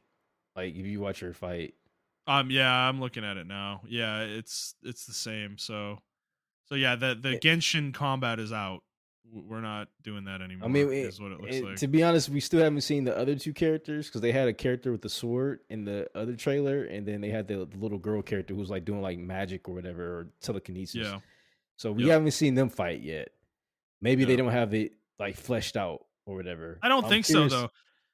It would be really weird to switch the gameplay style that significantly. Like I think they've moved away from that. Okay. Would be my guess. But And see, so like this is another thing, dude. Like, and it's not just pertaining to this. But I think the other reason I was so anti Code Vein because at the time, I don't know if you remember this, but a lot of people were anti Souls games. They hated Souls games in yeah, general. I don't know if yeah. you remember that before they became loved, but everyone used to hate Souls games. So I remember when Code Vein came out, everybody was like, "Oh, this looks really cool." And I think that was another reason I was really mad about it is because I don't know what it is about the anime aesthetic, but I Hmm. feel like people will play anime games that clearly copy off like the original games Hmm. more than they would play the original game, if that makes any sense, right? Like, Yeah. so like for this instance, right? Everyone's like, "Oh, sucking this game's dick," and it's like, bro, you can clearly just go play Watch Dogs. You can clearly just go play Sleeping Dogs. You can clearly just go play Batman Arkham City or Batman Arkham Knight, whatever. Yeah. The Arkham series. You can clearly just go play Spider Man. Well, But Montreal, it's like, anime. yeah, exactly. And it's like, but Yeah. but because it's anime, like they get to get away with it. Oh, And hold it, on. Hold on. One more thing. Sorry to interrupt you again. One more thing at the very end of this trailer, dude. They switch characters again to the girl, the little one. Mhm. It warps back to where she was at the very beginning where they switched to her the first time. She's at the same bench Oh taking a shit. nap again. So she's not doing her own thing. She goes to she's in a specific location, I guess, whenever you swap to her. At least at this point in the game, maybe that changes over time. But Yeah, sometime in GTA 5 they used to do that. Like their characters sometimes they'll be in a general location or they'll be in a totally okay. different location. So sometimes they'll be driving and you'll be like you'll swap to them while they're driving and stuff like that. But Yeah. like I just remember these two like these mechanics being very very hard to code. It it's not, bro. I'm gonna take a limb out and say it sounds like they reverse engineered a lot of the all these games are available on PC, so they had to reverse engineer all these Yeah. games Yeah. to get the coding for them. Yeah. Yeah, I don't know, man. This game's really weird and subsistence. I actually also think watching this last gameplay trailer you put in, and if anybody wants to see it, it's from a creator named Steparu, Steparu. Um, it's 13 minutes 17 seconds long. The game looks really rough, actually, in this gameplay trailer. Like, I don't think it looks very good. Um, like I like the animations and the movement and stuff just doesn't look refined. Like it's like trying to ape Sleeping Dogs, but it's like not all the way there. Like I feel like the movement's weird. The enemies are barely attacking. Like they're like she gets stuck in a corner at one point. The person tries to pick up an item like several times in a row and it fails. Like it just falls on the ground. Well, even at Like the beginning of this it's game, dude, at the beginning of this yeah trailer, when they zoom into the MC, why are people yeah taking pictures with them? Like you remember they do uh, that in Spider Man. yeah Like people no take pictures with yeah them and stuff. yeah. But it's Spider Man, so that makes sense. Dude, what the fuck? What are I we don't know. doing? What are we doing? Like, see, this is the type of shit. I'm gonna sound so racist. This is the type of shit that Chinese studios need to like. Other Chinese studios need to like crack down on because you can't just be copying shit. If you're trying to get into the video game thing and people want to take you seriously, you have to do your own shit. Or like you can take the same genre and do your own shit. As much as I don't like Wu Chang, I still respect it because it's their own shit. As much I like Stellar Blade, that's Korean actually, but like Wu Chang is Chinese or whatever. I Yeah, like Black Myth Wukong because it's still their own shit or whatever the case may be. Even some yeah, of the Hoyoverse games, right? Like it's still their own shit. Like this right. is blatantly just copying, and every race has a stigma tied to them. But Chinese, like Chinese, the Chinese quote unquote knockoff. You heard that? You heard Yeah, everybody heard right, that shit before. So right. it's like, don't put this in your video games, dude. Like Yeah. I don't know. It's just that's just me. But I'm not Chinese, so I can't really speak on it or whatever. But it's I don't know. Um. Okay, so I found another gameplay video from this guy. He has a part two. I just put it in the chat, Oh my dude. god.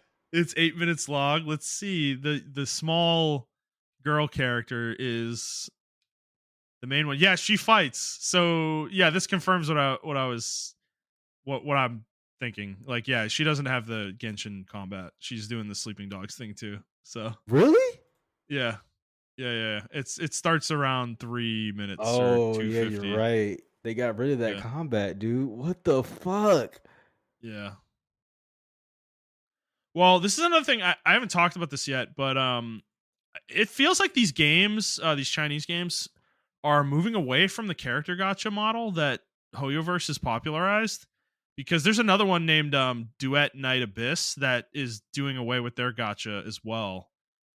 Which is this seems like an interesting trend. I don't know if these companies are onto something or they think it's maybe there's something that's going to happen at some point legally or something.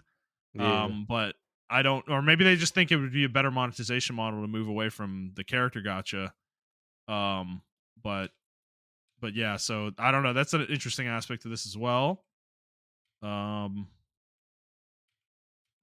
what is going on? This game's story seems so random too, and just like makes no sense. I don't know.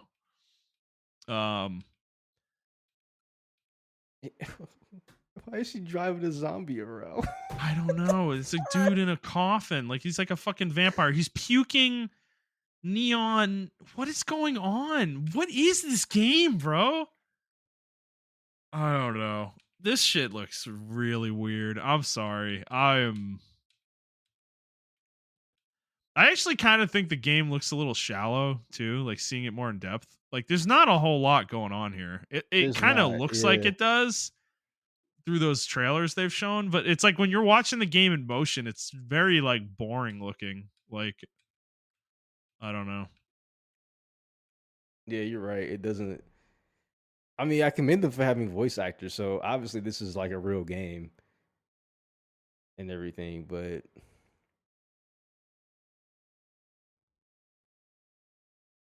I just don't understand where the funding came from this game, dude.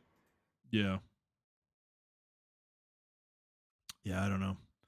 People are coping, man.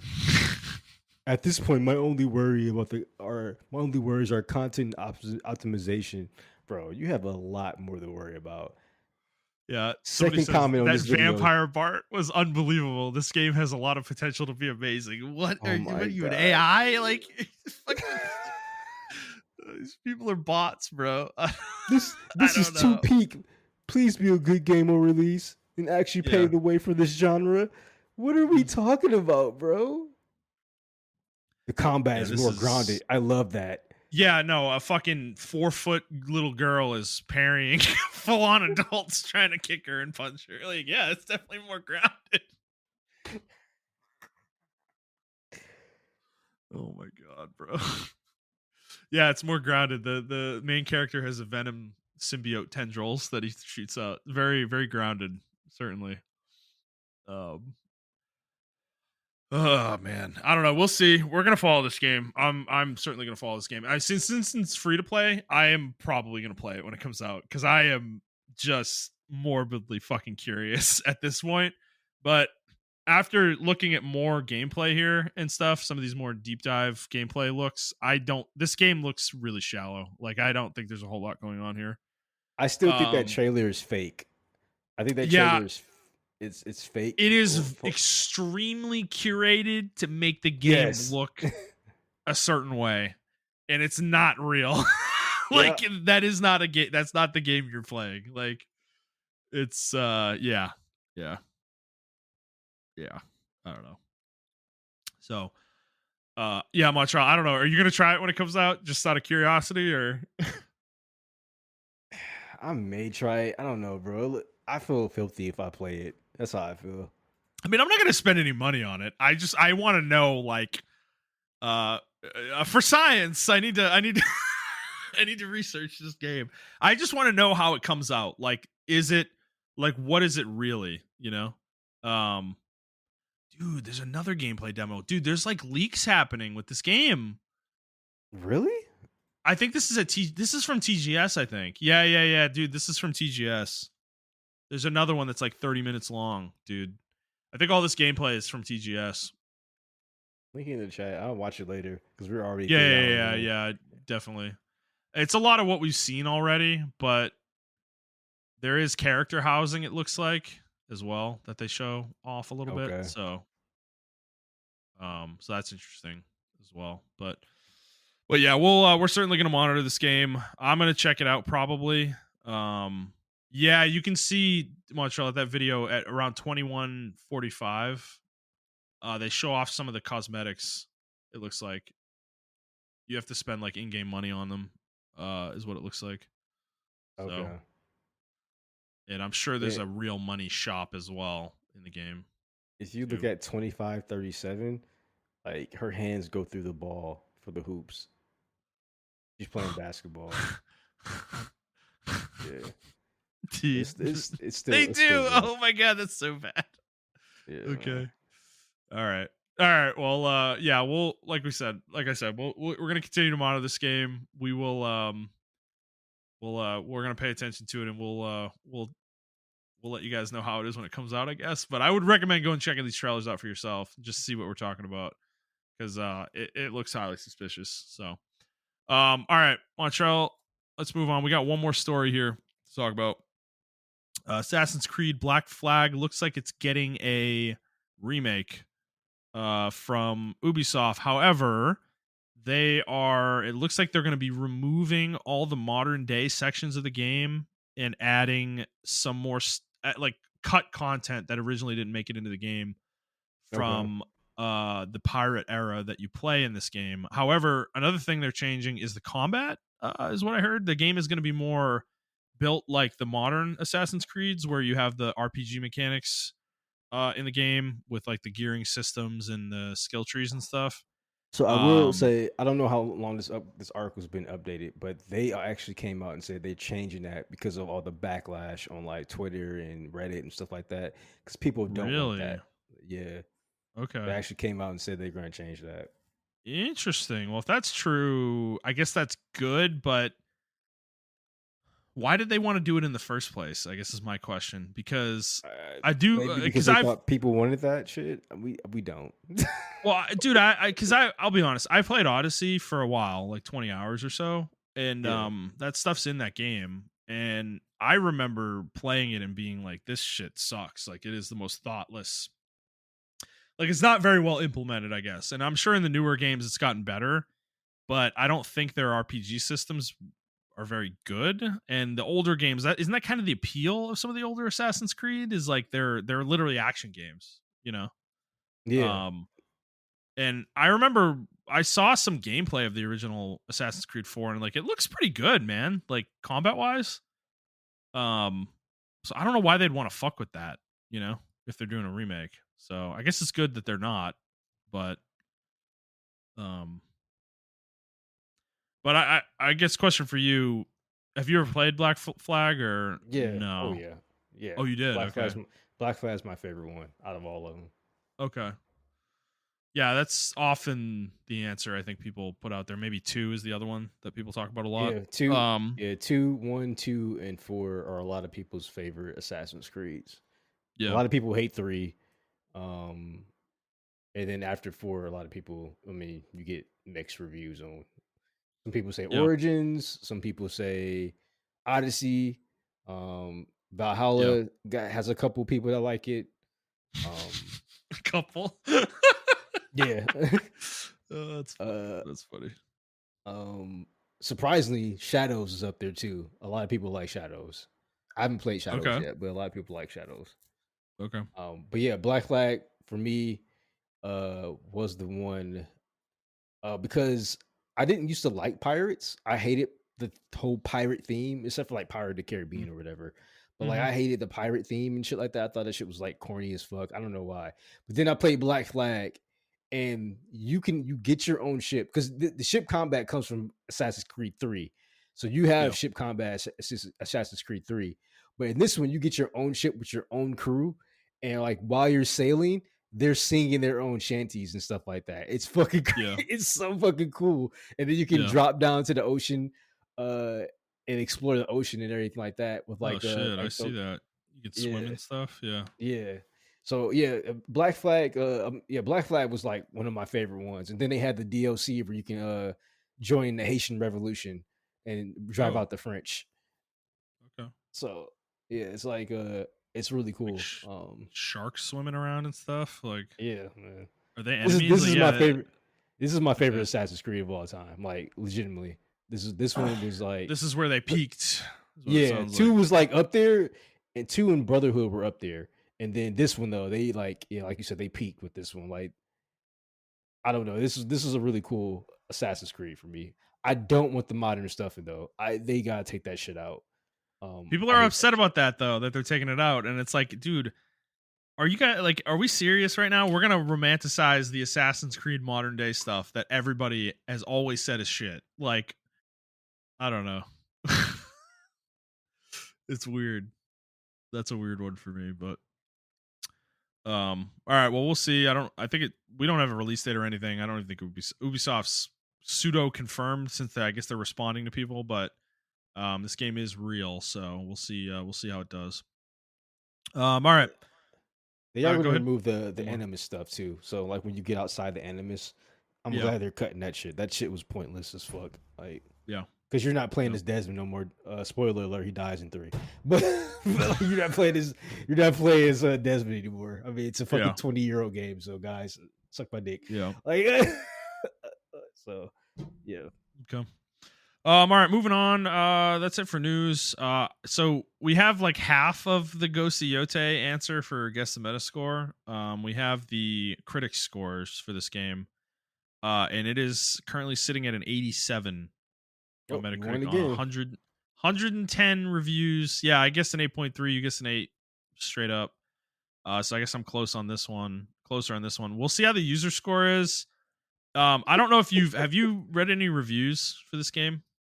No, I haven't. I actually went media dark on this game. Okay. Uh, So I read a couple, IGN, and then there was another site. I don't remember the name of it, but um both reviews, interestingly, I am wondering if this is like going to be a through line, with the story about this series. Is both reviews kind of paint the first game like Jin, like the story was like not interesting at all, and Jin is like a what? shallow, uninteresting character. Yes, like both reviews I read mentioned that, and that this game's main character is like way more interesting and has way more like depth and Oh, is brother, we're much doing more this again. relatable, and that was kind of my reaction as well, because I'm like, I mean, Dude, don't we do both this. played this game. We both Don't. played this game, and it's like, So this is my problem. Like, yeah, I don't want it. You know what? No, fuck it. I'm going for it.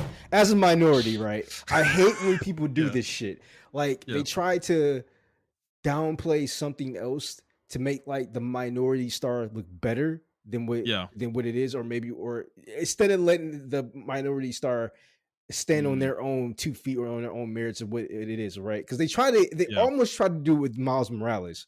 A lot of people yeah, push back against that. But I'm kind of glad they didn't get away with Miles Morales. And it seems like they're doing this with Ghost of Yotai as well. I don't, yeah, because I like Jin Sakai. yeah. That character he was struggling between being a rogue and being a ninja. Like it was an actual struggle for him. His honor or saving it. Samurai, right? Yeah, Yeah, being a yeah, samurai and like yeah. I said being a ninja, being a rogue, being a ninja. Yeah, being a rogue or Yeah, being basically a the samurai. honorable path versus the dishonorable path, right? Like was Yeah, kind of the, you know, and you see that throughout the entire thing, how he battles with it and everything. And then even when he's talking with the villagers and like how they view the samurai compared to him, he's mm, like, all this shit. So I feel like uh I don't know the main character's name of Yotai, but I feel like she can probably stand on her Atsu, Atsu. Atsu. I feel like Atsu can probably stand on her own merits as a character without downing Jin Sakai. Like, Yeah. I don't know. That's just me though. No, Yeah. that's kind of. I mean, yeah, I kind of had the same feeling that it's like it definitely feels like there's a downplaying of Jin to kind of like put Atsu on like a higher plane, and it's like, dude, I played Ghost of Tsushima, okay, like I platinumed the fucking game. You played the game fully as well, and like I remember coming away from the game, I like, it's not fucking Shakespeare, like let's not get it Yeah. twisted, Yeah, exactly. right? But like Jin's not a bad character. Like that is a ridiculous framing of him in that game, in my opinion. Like he's not a bad character at all. Like not even close, you know? So and I feel like his arc is good in the game. I like his arc a lot. I love the way it ends, you know? Yeah. Where basically he has to make a choice between the two paths, you know? Um and I really enjoyed that in the game, you know? So it's like it's a little frustrating. I feel like people are really try harding to make this game something. Like it's weird. Um I don't know. It's just I don't Well, because like they these they did little this with they did this with yeah, Dragon Age Inquisition, or not Inquisition, but Dragon Age Belgard. Velgard, where they like hyped up all this stuff and they gave it like a 10, I think, or a 9 or a Yeah. 10 or some crazy shit. And it's Yeah. like No, bro, you can't do that. Like you can't, like the writing wasn't good in the game. Like the writing was decent, but like how y'all were saying, like why not come up with another term for like non-binary instead of saying non-binary? You know what I'm saying? Like Right. come up with some kind of other term or some medieval term they would probably use to, address that type of thing or whatever. But like I feel like IGN did this for fucking Velgard where they over um overcompensated for I don't know what they're trying to overcompensate for because you can't say like the lack of minorities because like Bioware games always had a ton of minorities that were like represented properly and Hmm. everything. So I don't know where that came from. And then it seems like they're doing this for Ghost of Yotai as well. I don't think they Yeah. should. I think that adds to the fuel. That adds more fuel to the fire because it feels like they're trying to counter what's about to come, right? But I Yeah. feel like Right. if you, Exactly. if Right. yeah, Yeah. and I feel like if you try to counter that, if you try to, sometimes some things you just have to ignore it and be honest with it. And this Well, is one dude, of those if things. you're a game critic, right, your job is not to like do anything other than like talk about the game you're playing, like at like a full like good faith way. It's like Yeah, that's where I feel like this is annoying. Is like these are like bad faith comments in these reviews. It's like you're saying, like you're trying to like downplay the previous game and uplift the main character in this game because it's a woman. It's like, and it's like I don't know, like this isn't a good way to approach game criticism. It's like if that's something the game is specifically tackling, okay, we can talk about that. But it's like I don't I don't I don't like I don't like inserting that stuff into the commentary. It's like, and I will say it's subtle in the two reviews, like specifically the IGN one. It's like a paragraph, about the previous game. Not even might even be a couple sentences, but it's like that sentiment is there. Is that they literally said that he was like, he wasn't a relatable character, because of his aristocratic, oh my um, god, dude, his they're like trying. aristocratic, origin or whatever. And it's like, isn't that the whole point of the game? Is like he's like breaking away from that, like Exactly. I don't know. Do we play the same game? Like, See, I don't know. this is, and when I say my people, I mean like the left. This is where Mhm. this is where my people fail sometimes. They just don't know how to read. Like media literacy is like actually on both sides. Media literacy is fucking dead. Like Yeah. it's absolutely fucking dead, dude. Yeah. Like what do you mean he's unrelatable because of his aristocracy? Like, dude, the whole point is he's talking to the villagers and they're like, "Yo, fuck the samurai. They never fucking help us at all. I Yeah. don't even care if you're a Yeah. samurai. Like, can you help us?" And then like then the other side of that is like the samurai. Like, we need to do it for the honor of the country. Like they're not even thinking about the people of the country. They're just doing it for the honor and for their noble heritage and Yeah. stuff like that. Yeah. Like it's the juxtaposition of that character or that those two positions that he's stuck in between.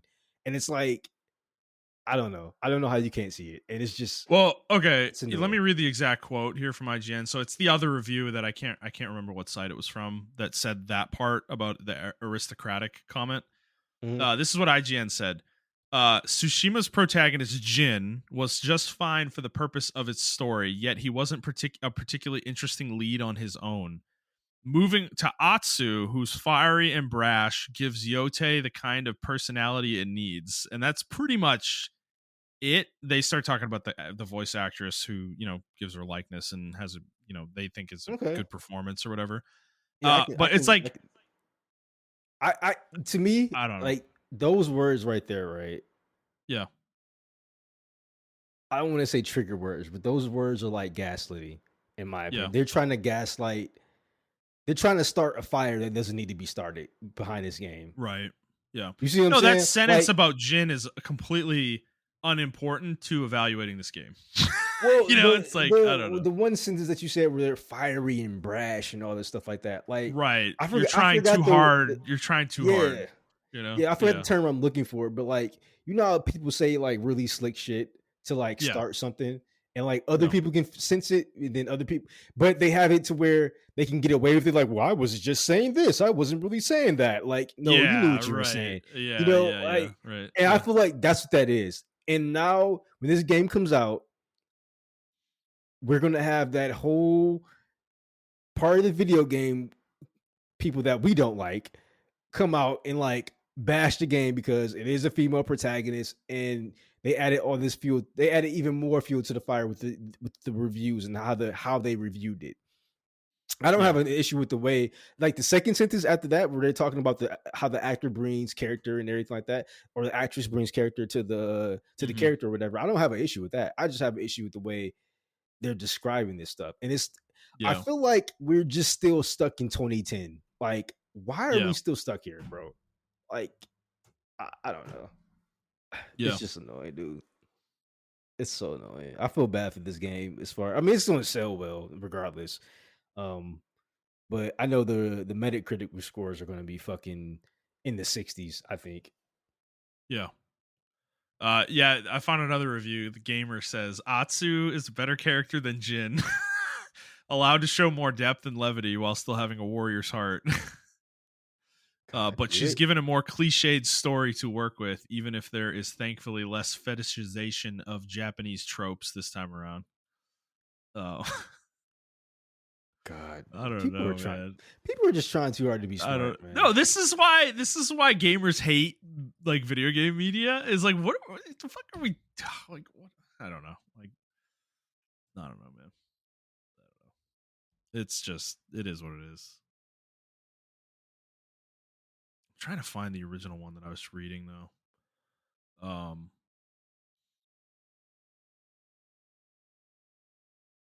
I don't know. I'm not gonna be able to find it here, but yeah. So I don't know. It's one of those things. Like I don't even really want to play this game right now, so I'm not. I don't want to jump into this discourse really, but I'm gonna be Yeah, very interested to see when the game does come out how people react because I and feel it comes like out next Thursday, dude. That's crazy. yes, yes. It's Let's October already. It's about to be October already. That's fucking crazy. time flies, man. All right. Well, we'll see how the game does with uh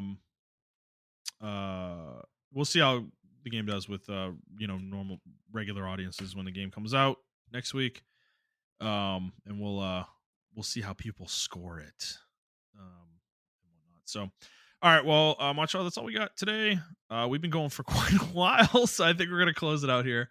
So yeah, if you guys like this episode, please like the show, review the show, and subscribe to the show whenever feed you're listening to it on. And please subscribe to us on YouTube as well. If you'd like to send us questions, you can do so via email to theplayerstake01@gmail.com. And that'll be it for us, guys. We hope you enjoyed this episode, and we'll see you next week. Bye.